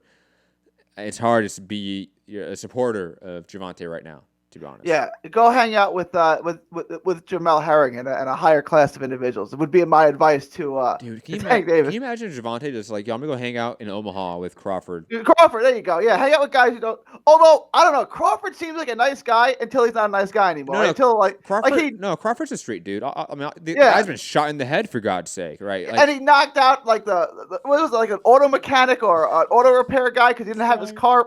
Like, I forgot about that, bro. That was insane when I heard about that. But anyways, I still think it's a more disciplined environment for boxing than AB. And even God, why am I forgetting his name right now? The trainer in Florida. Why? Help me out here. I've met him. I've been in his gym. The guy that's been training AB and Javonte and all these guys recently. Kevin Cunningham? Kevin Cunningham, thank you. I think Kevin's a good coach, but I don't know if he's the coach that Javonte needs right now. If that makes sense. I don't even know if Bomac is, per se. But I just think that the environment of what they have in Omaha is interesting. They're really secluded from all civilization. They all live in one house, and that's kind of what they're doing in Kevin Cunningham's gym. Yeah. They all have one house, but they're in Miami. You know, there's everything around them in Miami. Yeah. In Omaha, Nebraska, trust me, there is nothing there. Okay? So that's why you see them just hanging out playing video games, you know, in the off time. You can always find trouble no matter where you go, but you got to look for it. In Miami, It's a sunny place for shady people. Like, it's all there. That was good there, Gary. Look at you, bar. What a bar there, Gary. But speaking of Javonte Davis, he got in a little bit of a what's the word? A little bit of a tiff online with Devin Haney. Devin Haney out there saying, as soon as I handle this business on Saturday, Tank can fight me for a real 135-pound world title. I just want to say, man, saying that your title is real, Devin Haney, cringy. Really cringy. But, and then Tank Davis responds, you better sit your little ass down. I will hurt you bad, and you are not a champ for real. They gave you the belt. Mine was earned, little chump. And to Javonte's credit, the first one was earned. The second one was a joke. Yeah. I think we're all thinking, we all know that Tank is talking about the Pedraza win, but we all know the second time he was legitimately just elevated to full championship status. So I don't know here, man, who's going to win this battle of words, but this is a fight that I want. I would be really intrigued by this match. Obviously, a huge step up for Devin Haney, in my opinion, especially if he doesn't take the Fortuna mandatory first, right? Let's say he goes straight from Alejandro Santiago to Javonte Davis. That's a tough transition. Do it, but that's a tough transition. If he takes Javier Fortuna first and then Javonte, I think it's a much easier fight for him, per se. Maybe he still doesn't win it, but it's an easier fight because you have the Fortuna experience there, and if Fortuna's a guy that's going to give you necessary experience.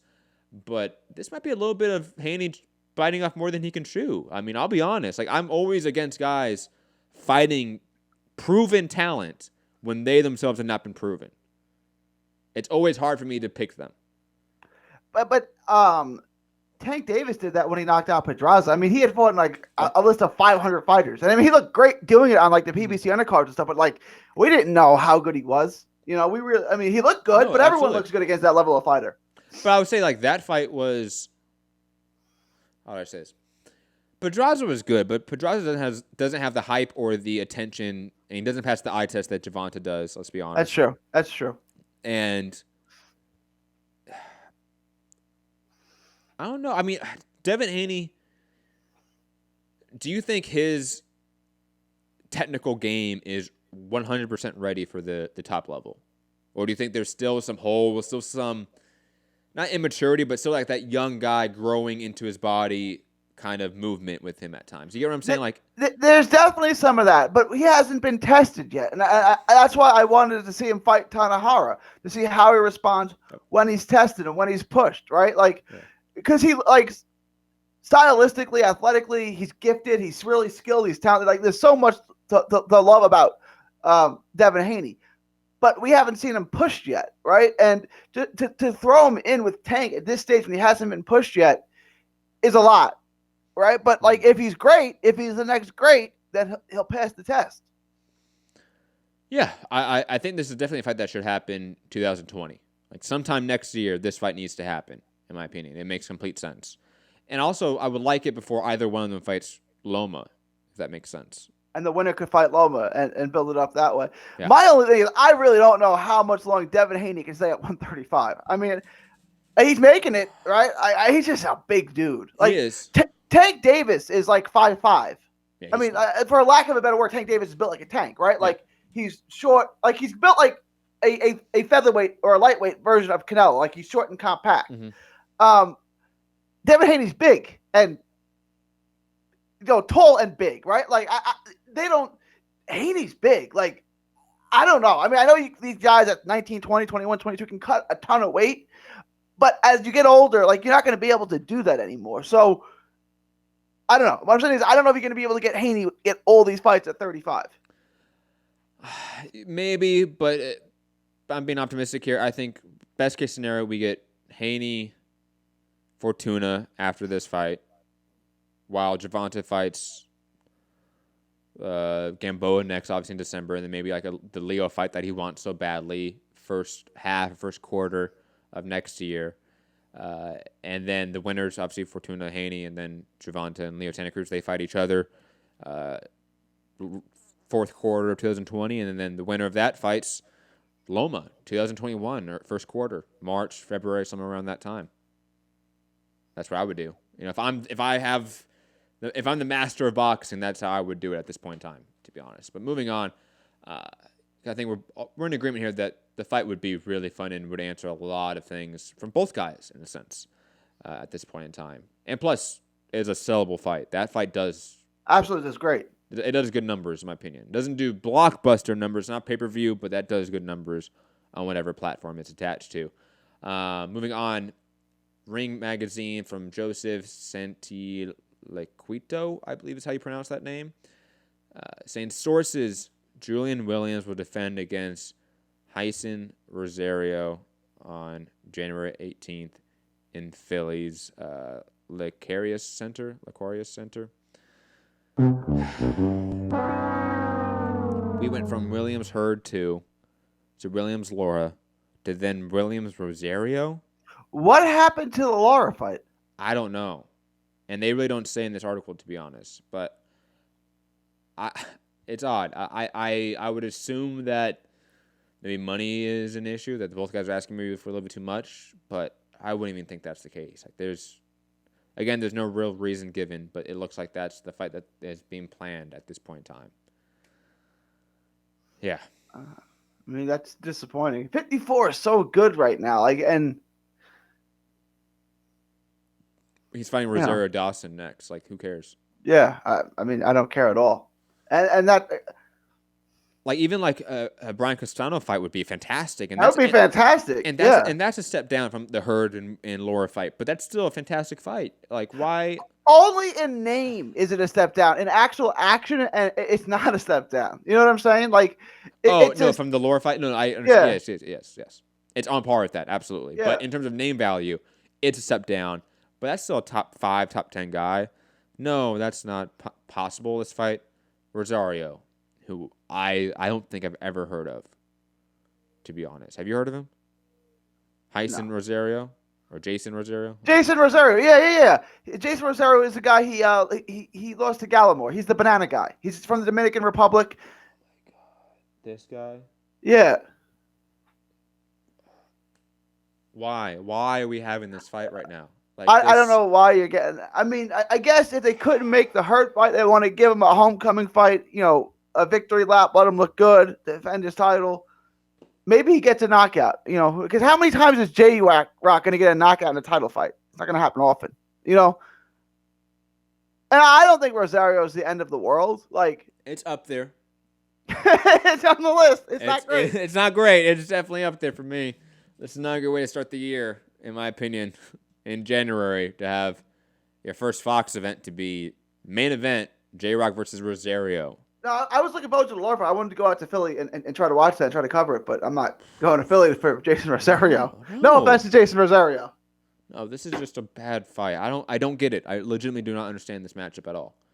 The guy that lost to Gallimore. What? I would take J-Rock versus Lubin. Give me that. Like, I would love that fight. No, Jason Rosario. Oh, yeah, Lubin would be great, right? I forgot about Lubin. Like, yeah, do the Lubin fight. Lubin spoiled himself into another title shot. Let Lubin and get he in beat there. Gallimore, the guy that just beat Jason. Yeah. Like, what? God, why? Those were the 2 wins. He had the win that Gallimore had over, it was Jason Rosario, and then, what were the 2 wins Gallimore had in a row? Justin DeLoach. Yeah, Justin DeLoach. Those were the 2 wins he had in a row. Yeah. Moving on. Who by the way, DeLoach, I really inaccurately said was going to be the next Peter Quillen. Whoa. Really bad prediction by me. Got off hyperbolic start there for DeLoach. But digress from that. Jose Ramirez, per ESPN, is fighting his mandatory Victor Postal in China, February 1st on ESPN. This fight, I believe, will be also Artur Beterbiev and Meng Fanlong should be on the undercard of this, by the way. That's not confirmed, but that should be on the undercard of this fight because the Chinese connection is Fanlong. Yeah, whatever. I mean, I think he has to take it. It was part of his deal when he fought on DAZN that the next one would be top rank in December, January against his mandatory. So I know as much, and it's Postal, so it's not a bad fight. No, it's not like, bad. No, yeah. It's not bad. But just like it's not inspiring in any No. way. It's a good title defense. It's just another notch in the belt, but it's not an exciting notch in the belt in any way, shape, or form. Bill, I will say I do like the co-main event. Better be if Fanlong Meng. Like that should be a fun fight.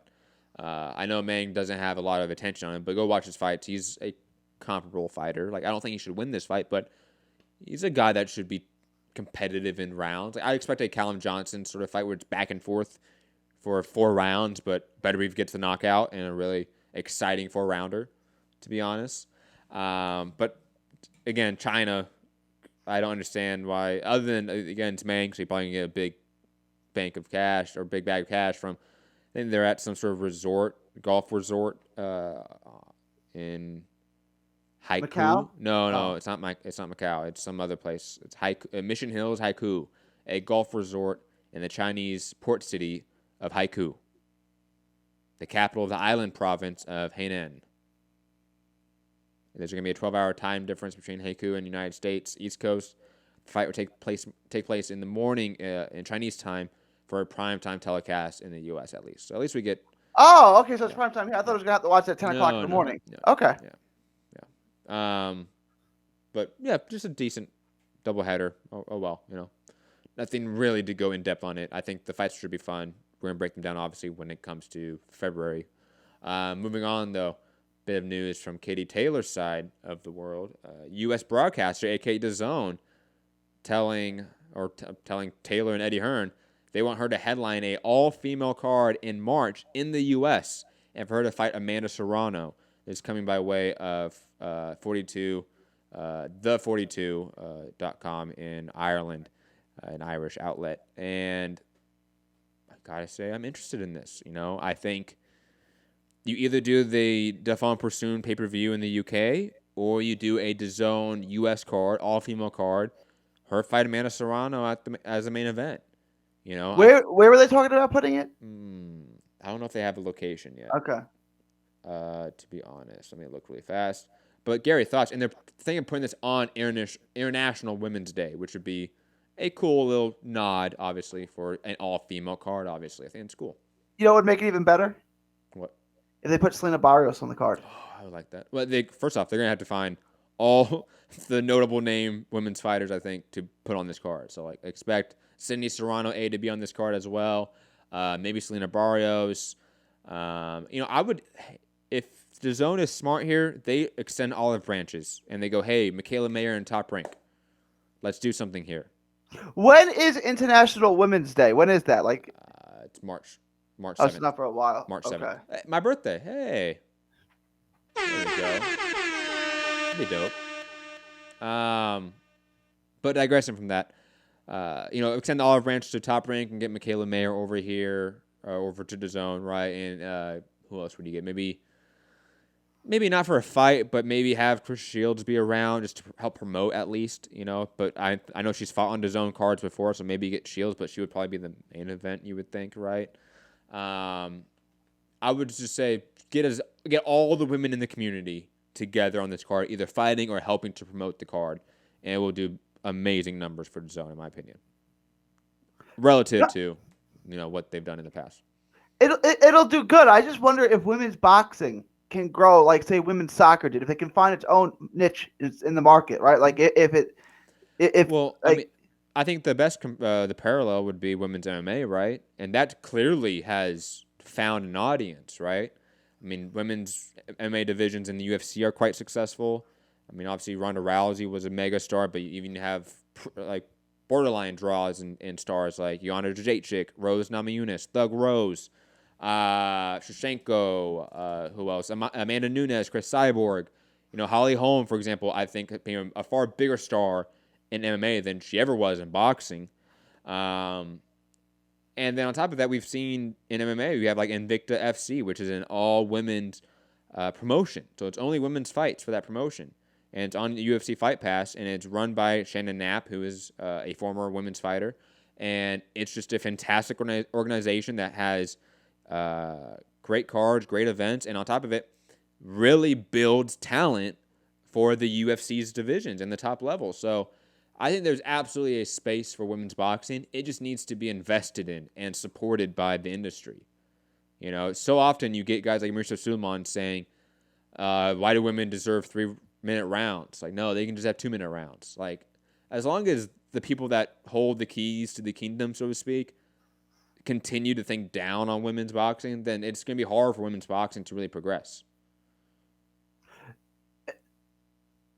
You need a superstar in the sport, like a crossover superstar, someone who's a superstar in the ring and then has a Hollywood personality to get it running, right? That's what you're in the UFC. You had what's her name? Ronda Rousey. Ronda Rousey. Yeah. You need someone like that to really put the sport, get her on ESPN, have everyone break it down, have everyone really get people excited. It started all before Ronda Rousey.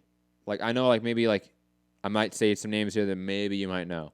But back in the day, you had Strikeforce on Showtime, right? That was with Scott Coker, and they were the big competitors in the U.S. market for MMA to the UFC.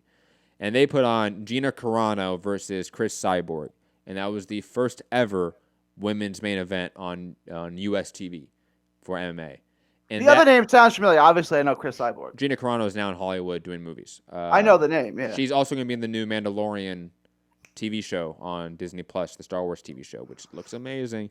But digressing from that, that card, I forget the exact viewership for that, but I think it did over 300,000 viewers on Showtime, average. And again, this is the first, right? And did that number. And through that time, we had Misha Tate come up. We had Sarah Kaufman. We had, who else was like Marlos Kunin maybe. And they all come up. We're fighting Cyborg or even the division below. And then Rousey came in. So before Rousey was ever around, there was a foundational level of support for women's MMA that existed years before her. Years. And my point is that for boxing, there's no white knight and like Jesus figure going to come and save women's boxing on a dime. That does not exist. You need to invest in it. You need to support it. You need to platform women's boxing. And after a few years, or maybe even more than just a few years, then the big superstar comes. Because that's how it works. Yeah, no, it does. That's right. You know, you have to put in the ground game and groundwork first before you ever get big. This works for any sort of level of fame or celebrity or whatever it is. Or promotion period, like whether it's movies, TV shows, fights. You need to have significant ground game and groundwork, whether it be people on the streets, people putting up ads, people handing out flyers, whatever it be. That sort of level of promotion. Same sort of mentality for women's boxing. You need to put it out there to the masses. Otherwise, to hope that there's some figure to come and just make herself aware that, hey, I'm the superstar all of a sudden, and then make the institutions and the entities that control boxing change. No, it has to be the other way around. It has to. Because unless these institutions like sanctioning bodies and networks really promote and push women's boxing, you will never get a Ronda Rousey figure in boxing. They will never exist because they never have the opportunities to exist. It's the same. It's the same sort of mentality as like representation in movies, right? Like you need to put people in charge that are of a certain demographic because they will then make sure that that demographic is accurately represented. Okay, it's the same sort of mentality. You know, I think more of these executives or these boardrooms at ESPN and DAZN need more women involved. To be honest, for example, Shannon Knapp, who runs Invicta and MMA, she runs it. She is the president. That helps because you have a woman that is thinking from that perspective, pushing for women's boxing, when these older men probably maybe won't because it's not their mentality, it's not their viewpoint, it's not their worldview. Naturally speaking, just as men, it's just how we like naturally work. If you headlined a card, Amanda Serrano at the small building, at the small theater in the Garden. Oh, okay. Do you think you could do that? Like, do you think she could sell 3,000 to 4,000 or whatever that holds? Yeah. I think just her by herself, like as like the A side against a tune-up, or like what do you mean here? Well, make her the A side and then like try to fill up the undercard with as many New York and Puerto Rican fighters as you could. No, it would do well. It would do well. I think like that. Like we already had a good like her fight with Heather Hardy was good. Amanda Serrano, I think, is the best women's fighter in the world. Right? You had the fight last week on the Canelo undercard, which a lot of people saw, which was a great fight. Right?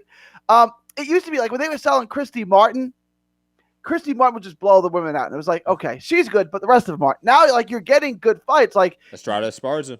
Yeah. Go back and watch that. And then Taylor, last fight. Lenartu. Like, this is like boxing at its high level. It's not one girl who's good blowing everyone out. Like, this is high level boxing, right? And you can start to sell, but it's gonna take years. It's gonna take a commitment to doing it. Yeah. I would say try to sell Serrano as a headline on a card. Like put Manny Rodriguez on the undercard, and other New York fighters on the undercard. Fill it up, have her headline, and everyone's going to be impressed with Amanda. Like she's really good. I agree. The Heather Hardy fight. I mean, sold, it's a good fight. It sold well in a sense, right? Like they largely were the ticket sellers for that venue. I want to say for that card. I also want to point out that Amanda Serrano has signed a new contract to fight Kay Taylor in the near future. Whatever that means, I don't know, because she signed a contract years ago. At what weight? 130? I would assume so. Because Amanda Serrano fights at 20. You said Amanda Serrano, right? Yeah, Amanda Serrano signed a contract to fight Kay Taylor, yes. She fights at 26. Yeah. Kay Taylor just fought at 40, so I guess... It'll be 130. 130? Chase Athletic saying best women fighter ever, Serrano. Really? No, I agree with you, Chase. Gary's out of pocket there for saying that. But did I say she's the best women's fighter? Did I say that? Yeah, you did. I mean, okay. You have Clarissa Shields obviously saying they're just shaking her head at you right now. Like, how dare you? Okay, she's the best women's fighter currently. Serrano? I didn't know I said... Yeah. No, she's not. Clarissa Shields. Okay. I'm gonna. Who's the better boxer technically? It's Clarissa Shields. Do you not go back and watch the Hammer fight, please? For the love of God, go back and watch the Hammer fight. I want to go do some research. I don't know. I watched Amanda Serrano. I think that's the best. That's the best women's fighter in the world. I mean, okay, sure, you can make a great argument for Clarissa Shields. I'm gonna go back and watch the Hammer fight now, we'll reconvene on this next time. Her defense is on a completely different level than all of these women. But anyways, digressing, and plus I think Katie Taylor's above Serrano too. But digressing from that point, guys. Perun, I always say her name wrong. How do you say Persoon. There's an S. Persoon. She disagrees with you. She didn't think Katie Taylor was anything special. I think Persoon is very special, but that's beside the point. I think Persoon is one of those people, when you look at her resume and you start looking at some of her common opponents with Katie Taylor, she's given a lot of these women some more work that Katie Taylor has done. Persoon's a real deal. She might be a top 10 pound for pound in the world easily. And brackets as well. I mean, come on, there's some names. Baracus, yeah. But, I mean, you're right. She's got the best. She's the Manny Pacquiao. No discredit. Been around forever.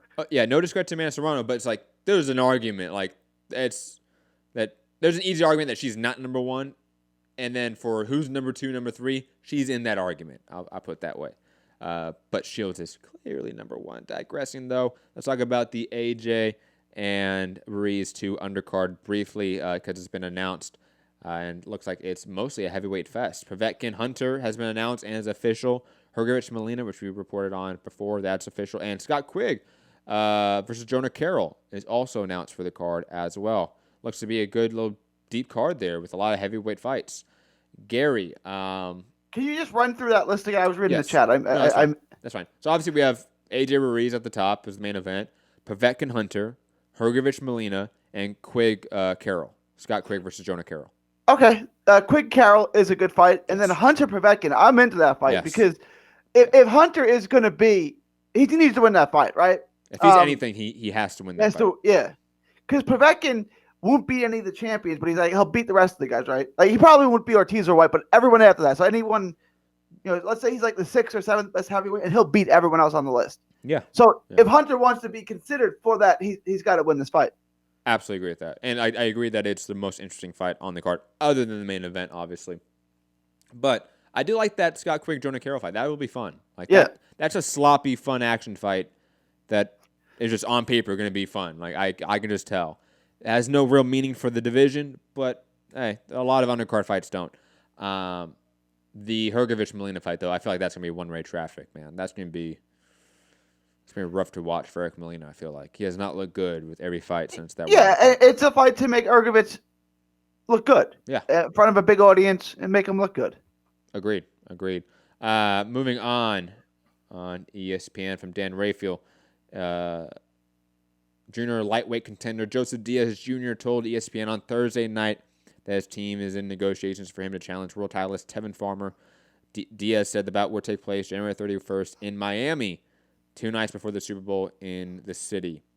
Diaz is wearing a brace on his left hand wrist because he has injured it in a majority decision win over Jesus Quadro on September 21st, but he said that he would be fine to train for the bout, blah, blah, blah, blah. So it looks like we are still not official on the Tevin Farmer-Joseph Diaz fight, but they are in negotiations for that Miami date in January. And again, I will reiterate this every time I bring up this fight. Why the hell is this fight in Miami? Makes no sense to me. Other than it's very loose. Oh, it's 2 weeks before the Super Bowl. That means nothing. Yeah. I don't know. Okay. That's ESPN spin right there. Oh, it's good because it's 2 weeks. 2 weeks, not the night before, not even the week before. 2 weeks before. None of the media that's there for Super Bowl week is even in town. Stay for 2 weeks, yeah. But anyways, I think the fight's fun. It's an interesting fight. I think it's a fight that Tevin Farmer needs, especially since he's been fighting subpar competition, and Joseph Diaz is anything but subpar competition. But man, I do not understand this venue. I still don't. And I really, again, I want to be credentialed for this week so I can ask somebody at DAZN or Eddie Hearn, why are they thinking Miami? Because neither of these guys are in that market at all. Maybe Eddie wants to just go to Miami in the winter. It's not a bad idea. I don't blame him. It's nice. And that James Kirkland fight, because James Kirkland's fighting this weekend. That's not on TV anywhere? No, it's not on TV anywhere.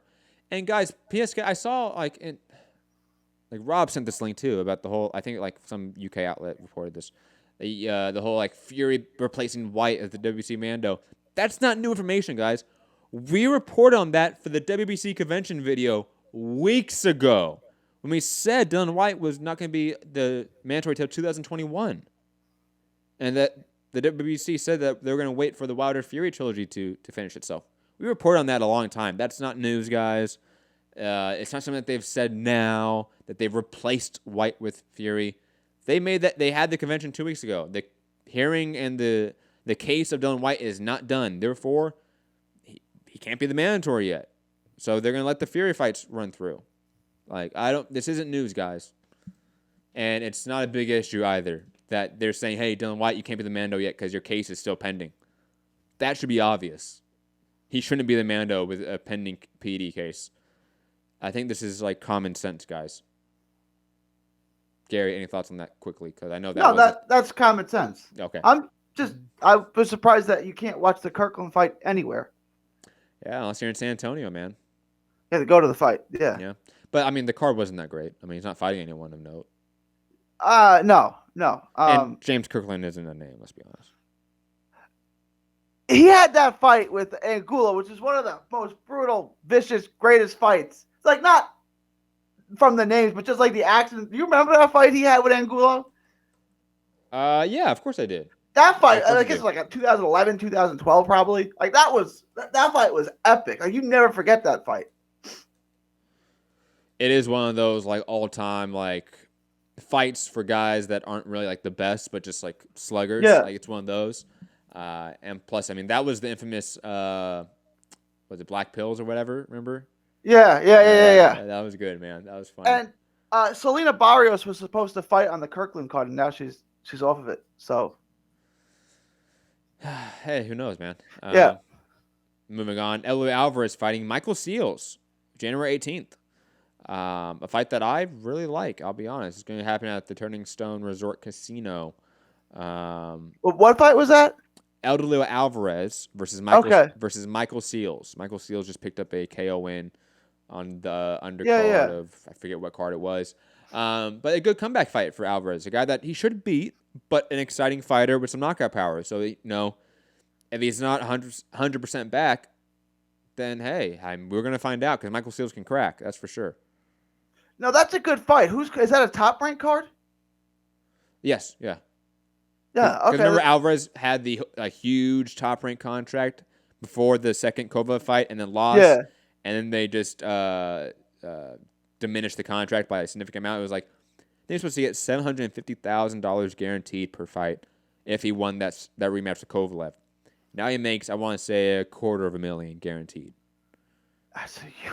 Man, that hurts. Yeah. Yeah. $500,000 dip in pay. Yeah. Off of one fight, man. That shit happens. But I like this fight. It's a good comeback fight, and I would love to see the winner of this fight whoever Vajdic fights in his tune-up, and then fight Vajdic, right? I want Alvarez Vajdic next is what I'm saying. Like I want that fight, but I want both guys to take a tune-up first. Alvarez versus Seals, Vajdic versus whoever it would be, and then fight each other. That makes complete sense in my opinion. Maybe a Joe Smith Jr. and a Jesse Hart get in there too, but no matter what, this division's fun. I love light heavyweight right now. All these guys are hardcore names, so we don't have to care about who's the A side. I usually like when that's the case, to be honest. Moving on, unless you have any other takes about Inoue Alvarez and his comeback. Nope. Lee Selby versus Francisco Patera in play for the EBU. Purse bids are set for, I want to get the exact date, November 26th is the purse bid date and the deadline for it.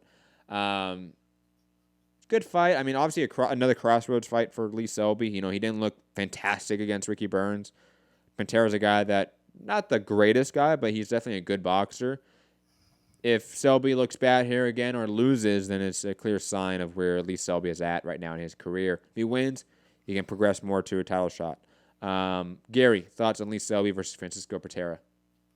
Lee Selby should win. I mean, Patera's a good fighter. He beat Ritson. But Selby, Selby's got to win. He went from 26 to 35. Like, did he realize he skipped the division in the middle there? I mean, I don't know. He doesn't seem to be that good as a lightweight. He didn't look good against Burns. Like, I'm a Selby fan, but I don't know. He should win this fight. But even if he does, it's Patera. So what does that really do for him? Mm-hmm. I don't see, like, even if he wins, I don't really consider him a major player at 135. No, like from a namesake, he's a name people want to fight him. Absolutely, but yeah. I could see him sneak in there with, the Devin Haney's of the world, right? Easily, and be that stepping stone and that name you put on your resume in some fashion. The Joe Cordinas of the world should get a fight against Lee Selby, in my opinion. That's what he needs to be used as now, is that barometer for the young guys. I think that's what his real status is in this division. And Patera is sneakily good. But like Selby's not old yet, is he? Like, he's maybe 30. He's not old. I feel like he's aged real quickly. Like I wouldn't be surprised if he's older than you expect. And 2, he has aged quickly. But also, man, he was a hype job. Like, when are we gonna have that conversation about Lee Selby? That he was never that good, never beat anyone in the top 10, and got hyped because he called himself the Welsh Mayweather. He'll be 33 in February. So next time he fights, he'll be 33. And what's his best win? I don't know. I can't name one. I can't name a person he beat. Jonathan Victor Barrios is the one that I remember most recently. He doesn't really. And that's like, hey, that's all right, but man, that should be like your. Oh no! What's the guy's name? I'm going to say Evgeny Gradovich. Is that his name? Dude, Gradovich is your best win. Okay, you're right. That's not a great win, but those are the two that I remember. That was the guy that was the guy that was on Showbox a couple times. Like that's yeah. That means cool, like Nathaniel Gallimore, Justin DeRoche, like these are just names that got a little bit of TV time, so it's like we know them, but it's not a win that shows that you're world level in any sense of the word or the phrase. Like, you're not world level when you just beat Gradovich and Barrios. Gradovich had that scrap with Valdez on ESPN. I think it was ESPN. Was it HBO? Was it HBO? It might have been HBO at that time. I don't remember now, but I remember that fight. Yeah, no, but then it's Valdez, bro. Like, come on. I knew that was gonna get a reaction out of you. That also doesn't mean much to me. But moving on, last topic of the day. Then we're going to callers 323-870-4051. Press 1 to get in the queue. International callers, Skype in. Mixed Combat Radio. Premier Boxing Champions per Dan Rayfield has finalized the opening bout for its Showtime televised triple header on December 7th at the Barclays Center in New York. Former bantamweight world titleist Marlon Tapales of the Philippines will face former junior featherweight world titleist Raisuke Awasa of Japan for the vacant interim junior featherweight world title made available while Daniel Roman recovers from an injury. The card also includes previously announced main event middleweight titleist Jamal Charlo, Dennis Hogan, and Chris Eubank Jr. versus Matt Korobov. Gary, does this fight round off this card well enough for you to say that this is a good boxing card? I don't want to trash it because I want to go and cover it, I think. It's not a good card, man. Korobov is boring. Eubank's not that good. I like the Eubank Korobov fight, though. That is a redeeming fight. It's a good fight, but again, I think it has no impact on the division. It has impact on the division. It will not determine who may be the next best guy in the division, if that's what you mean. Like, the winner of that fight is never going to beat Canelo or beat Andrade or maybe even beat Charlo. Like, you know what I mean? Like, I think that's probably the point you're trying to make, right? Is that. Right. Or ever even fight one of those guys. No, dude, if Chris Eubank beats Korobov, they're making Jamal Charlo Chris Eubank. Eubank might because he can draw. But, like, I think Korobov's going to win the fight. You think Jamal Charlo is going to fight Korobov again? No. No, keep that little lefty away from him. I would like that rematch, though. Excuse me. Yeah. I mean, look, I thought Jamal Charlo won. All right. If you could give me a scorecard for sure that is even, you could probably come up with a scorecard that Korobov wins. But it wasn't an entertaining fight. Like, it was close and competitive, so I don't mind doing it again. But it wasn't a fun fight. No, it's definitely not on the top 5 Jamal Charlo wish list for me. It's not, okay? But it's a fight that I would be accepting. You know, but I'll be honest, like if I'm PBC, I'm trying to make Derevchenko Charlo before I make Charlo Korobov. I don't want to make if I'm PBC, I want nothing to do with my guy Jamal Charlo fighting Korobov again. He looked awful in that fight. Like he lost probably 5 out of the first 6 rounds. It's like, look, I mean, he's a tricky lefty. Like, it's just stylistically, he's going to be trouble for people. Like, let's not put him back in the ring with that guy. That's all. Like, what about the Awasa Tapalas fight? Do you like that one at least? Is that a? It's a good scrap. Again, it's for what did you call the Intercontinental Interim Belt while Danny Roman is recovering from injury belt? The vacant interim junior featherweight world title. So it's just the vacant interim belt. Yes. It's a good fight. I don't think either of those guys beat Roman, so. Vacant interim belt. What the fuck is that? But I agree with you. I agree that the winner of this fight doesn't beat Roman, so it's largely doesn't matter. But I do like. I think the card is fine. The card's fine. It's a decent card. I'll put it this way: it's better than. Is it better than the card this weekend on ESPN? Because you got the ESPN card with like Burchell or Sosa is equivalent. Sosa was so game though. Like, do you think Hogan's going to be that game? Yeah, I think he will be. Okay, then maybe then it's comparable. Yo, Brandon Adams was game. Hogan's going to be game. He might lose, but he's going to be game at least, and he's going to throw shots, and he's going to be in the pocket and exchange combinations. Just might not work well for him. Moving on. Let's go to callers because it's been 2 hours, and I want to head out here. I'm starving. Sorry, Gary. This card's just fine. We don't need to keep arguing about it. Let's go to Santiago in L.A. Santi, don't be mad at me, man. Hope we can still be friends. I'm not even going to ask. In terms of everything that's been said today, Matt, I'm sure you know about people what I do and don't stand for, what I do and don't care for, and how I show it to you. So let me just start off with the one fight that if you do get credentialed for and you go to, it's whatever at that point, right? Mm-hmm. I saw the first fight. Rob went there live, right?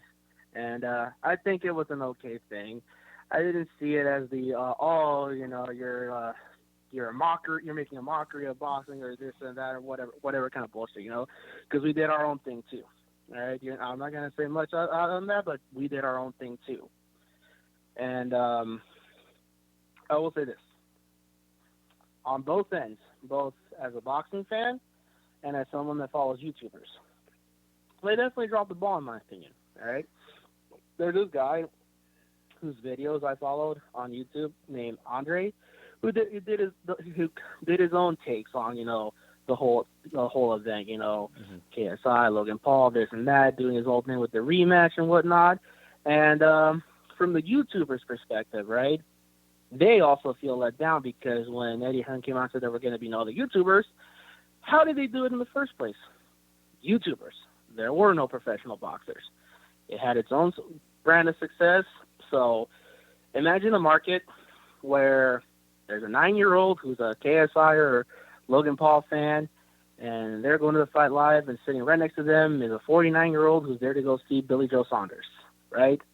How do you expect there to be any mingle, Like, he suggested that one thing they could have done to help appease both YouTubers and boxing fans is to kind of do it like an entertaining thing, right? One's a pro fight, one's a YouTuber fight. Pro fight usually started going up to the main event, whether that was a YouTuber main event or a boxing main event, right? So it's a shit card from a boxing perspective. And from a YouTuber perspective, there's very little to entice these people because, yes, you do have, KSI and Logan Paul, two guys who have their own following who are probably going to tune in. But after that, like, what else do you have to entice them? If anything, they feel more like they're being looked down upon because – they try to do their own videos and whatnot, and what happens? Because it's the zone, they get flagged for copyright infringements. Mm-hmm.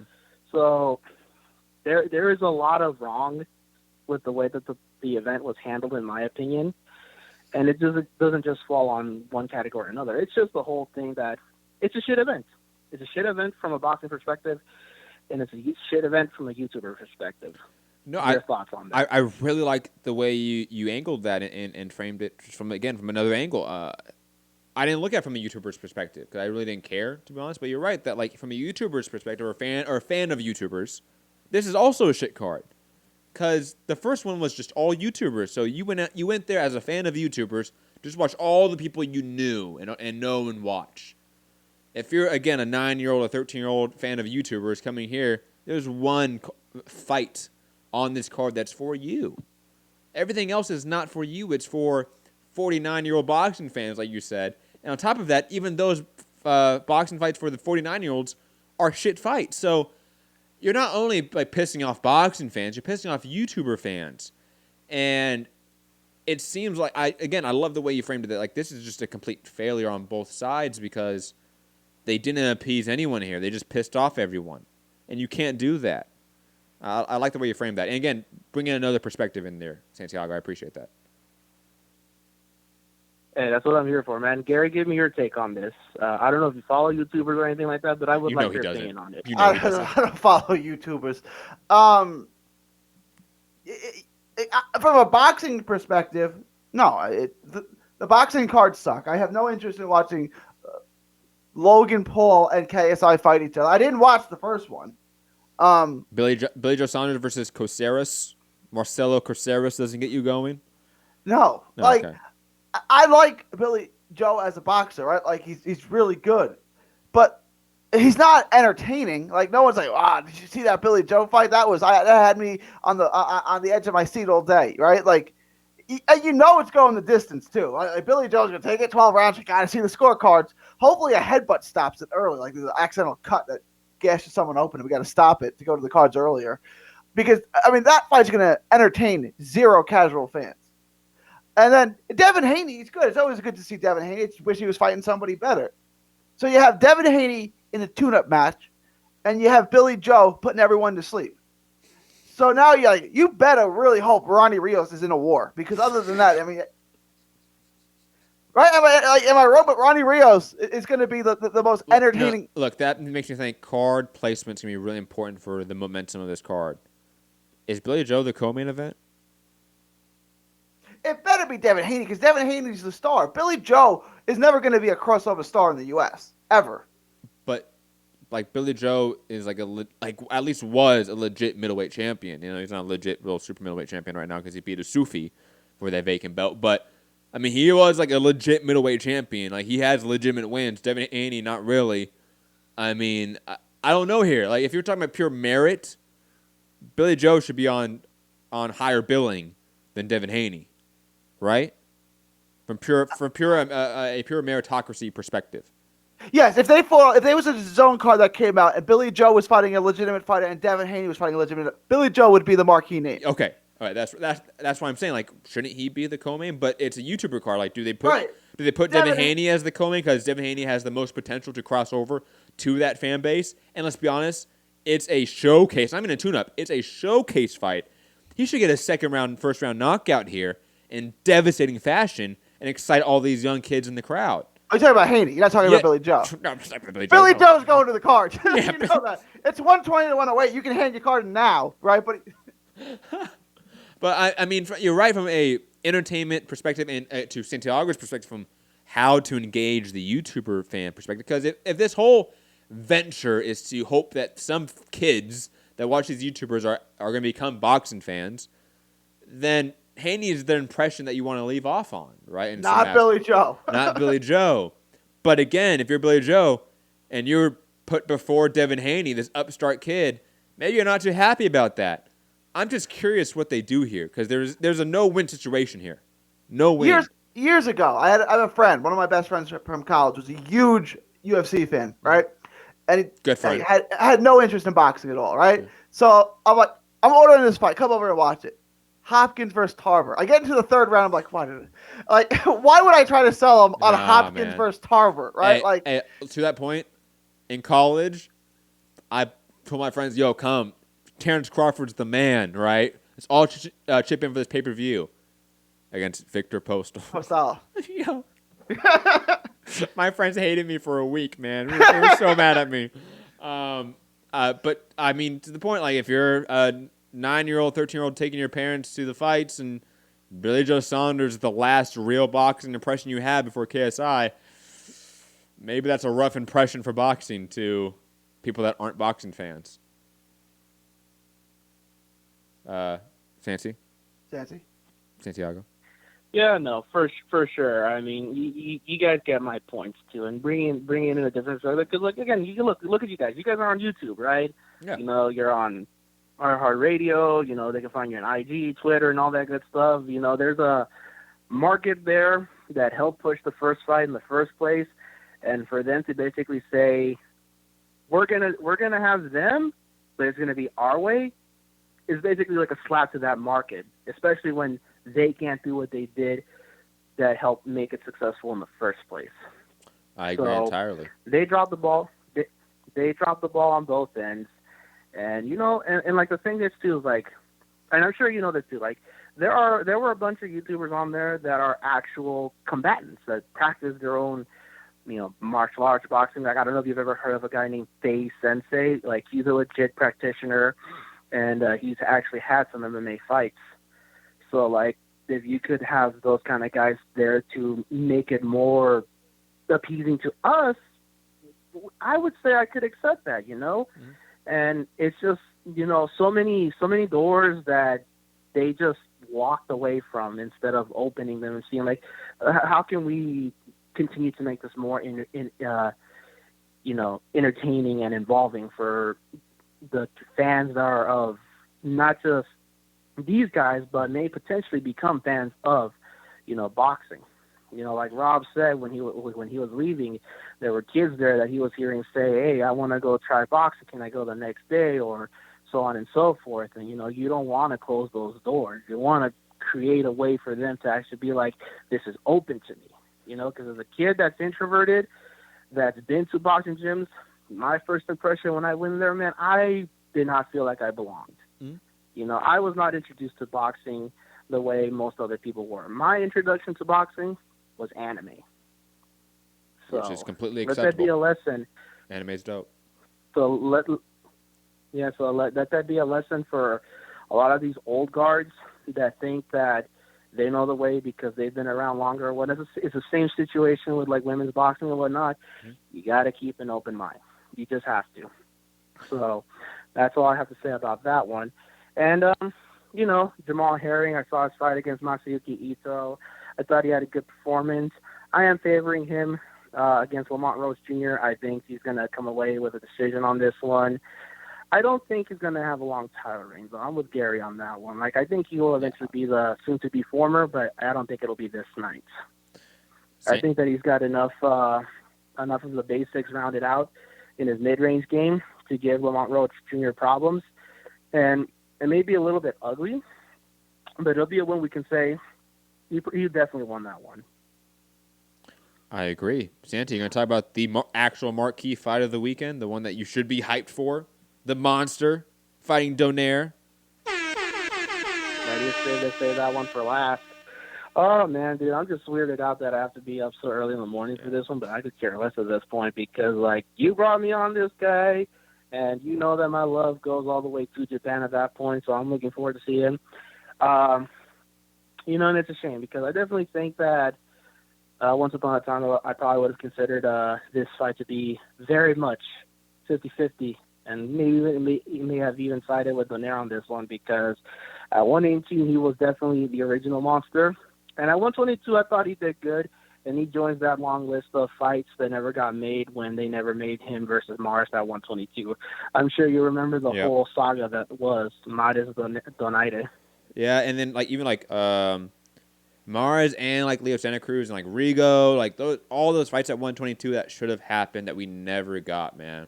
It was depressing. Like that span of years from like 2000, gosh, what was that? Like 12, 11 to like 2014-ish. All those great fights at the very least at super bantamweight that we should have got just never happened, honestly.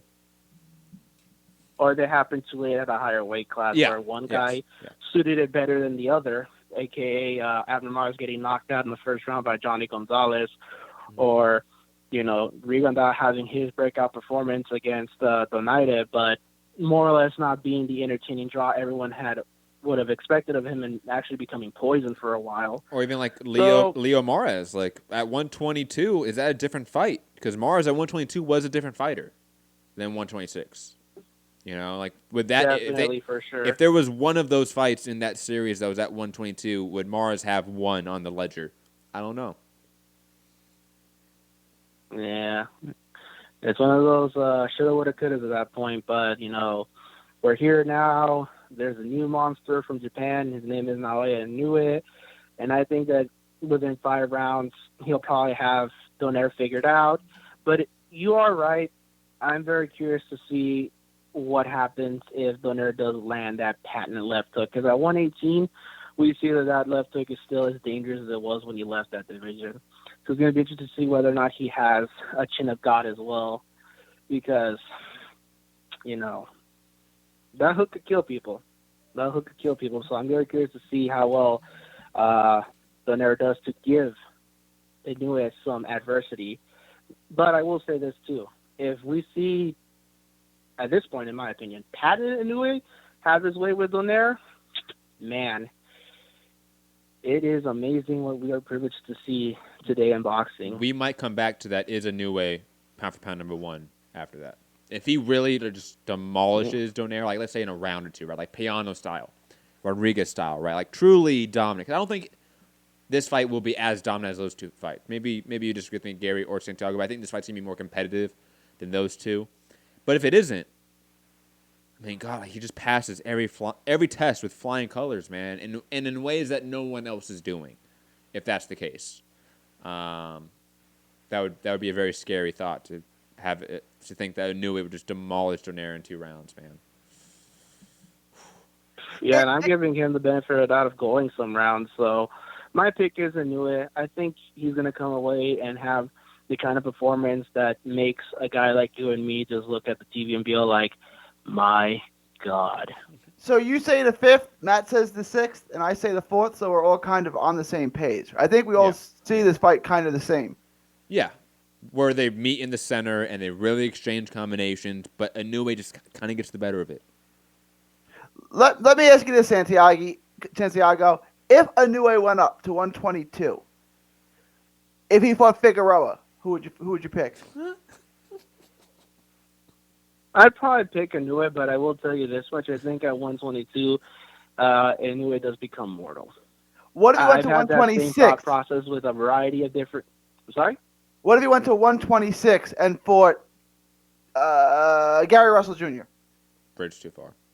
Okay. I mean, I was going to keep going until eventually... Go ahead. What did you say? I'm sorry. I said fish out of water. I'd probably favor Gary Russell. That hand speed and the weight difference would just be too much, in my opinion. Okay, so we're saying 20, and that's kind of my max for him too, was 22. 26. I mean, there'll be guys he can beat at 26, but he's not going to take out the top guys at 26. Yeah, he would be looking at something like what Canelo did with Kovalev at that point. Because if they're going to do what Mikey tried to do, he's not going to have that kind of success, man. I see it the same way I see it with Lomachenko trying to fight at 140. It's stay at 135. You're immortal now, but you're still good. I agree. Look at Canelo, man. Like, he struggled in parts. Even if you were thinking Canelo was winning that fight, Kovalev was doing work, man. Kovalev was doing really good work against Canelo. That was the worst Canelo has looked in a while, in my opinion, including the Triple G fights. Since the Laura fight. Yeah, I would probably agree with you on that. That. Yes, where we looked like Canelo almost looked out of his comfort zone. Like, he didn't know what to do. He didn't know what combinations to throw. He ran out of ideas at times. Like, that version of Canelo that we saw way back against Laura kind of came up again against Kovalev. And I think that in large part because of just the weight disparity. Honestly, that's weight classes are there for a reason, guys. And Inoue going up to 122 and 126, that might just be too much for him. Even 122, like Roman, Doheny. Vargas, Figueroa. I feel like I'm Rigo. I mean, Haney and I mentioned Doheny. Like all those guys, I think give Inoue really tough work.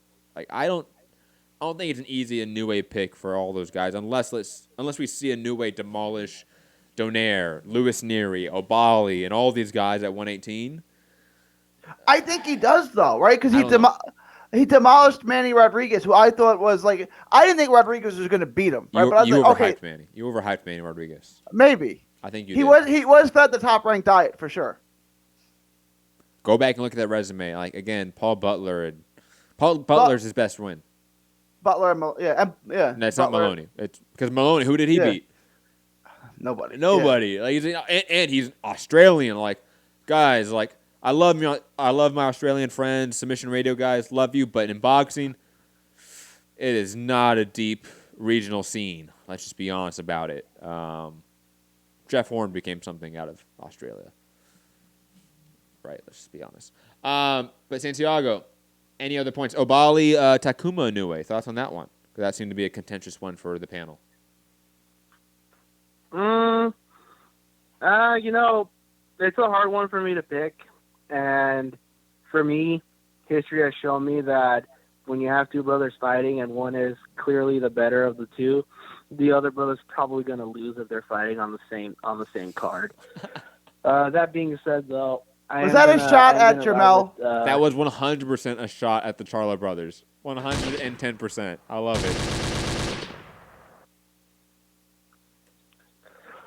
But with that being said, too, I do think it's going to be a hard fight. But Kimura lock, I'm probably going to side with Ubali on this one. I agree with you. Anything else, Santi? No, you guys, I think have probably asked me all the questions you have to ask me at this point. I wanted to ask you. I wanted to ask you two quick questions. Oh, if you got a minute. You were talking about people going to the non-boxing fans going to the KSI Logan Paul fight. Do you really think that's how you get? Like I grew up, I saw Pernell Whitaker fight Buddy McGirt, and then who did he fight? Right before it was two fights in a row. I'm like, I love that guy, right? It was like boxing at its highest level. He made it look like an art, right? And then I saw like Holyfield Bow, and I just fell in love with the sport from seeing it at that level. Do you really think like kids are gonna go see Logan Paul and KSI swing like out of control at each other, and that's gonna make them want to play the sport? Well, like I said earlier, Gary, look at it from my perspective, too. My introduction to boxing wasn't the same as yours. My introduction to boxing was my best friend nagged me to watch a Japanese cartoon. And when I watched that Japanese cartoon, which happened to be about boxing, that's when I fell in love with the sport. That's when I really said to myself, this is a sport I want to do. And a lot of what I learned about boxing, I learned from that same anime. Okay. I mean, I guess Rafael Pineda, I just looked it up. It was Pineda, then it was McGirt. But those were the two fights that made me the biggest Whitaker fan. And then obviously the Chavez fight came about a year later. But, okay. I mean, you think that I get it's going to reach people differently, and it's not a mainstream sport, so you got to try different avenues to get it there. I guess. I mean, I see it doing more harm than good, but I mean, maybe you're right. No, you're right. Look, like I said, from both perspectives, they dropped the ball because YouTubers, the ones that were helping support this in the beginning, in the first one, they're feeling ousted. They're feeling like they can't talk about it because, again, a lot of YouTubers that were doing the whole promotion for this event, and whatnot, they're getting their content, flagged for copyright by the Zone because it's the Zone. So you can imagine how they must feel that what's going on. We did this last time. Why can't we do this again? I would definitely recommend you check out the YouTube channel of Andre Turbia. It's a video called How the Zone Drew in KSI versus Logan Paul. I think if you watch that fight, you might understand the perspective of the YouTubers there. One other thing I wanted to mention, I meant to tell you this last time. Every once in a while, I just go back and watch like a random Pernell Whitaker fight on YouTube. I watched his first fight with Jose Luis Ramirez, which was his first title shot, which was in Spain, I think, and he was robbed. Might have been France. I think it was Spain. But one of the judges scored it 118, 113. So that's like, what is that, 3 even rounds? I'm like, did Santiago score this fight? Yeah.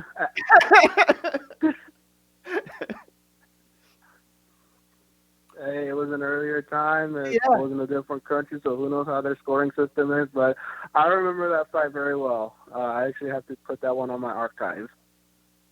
Yeah, I mean, Pinello was my guy, so I just randomly go back and watch his fights. Those are my only questions. You would really be impressed by Santiago's. He has a 2 terabyte hard drive, right, that he brings around with him, and just filled with fights. Like he is like pirated and torn it off of shit, right? And it's like fights from, like, go back like 100 fucking years, man. This guy has everything. Like, you can almost like name any major fight in literally the last 100 years, and Gary has some form of footage on it, guaranteed. Oh yeah, I was surprised when I had the Max Baer versus James Braddock fight from 1937 in its entirety. Sorry, 1935 in its entirety. Yeah, this guy's nuts, man. He's the human box wreck. But yet you also found boxing through anime. Interesting. Santiago, thank you for the call, man. Always appreciate it.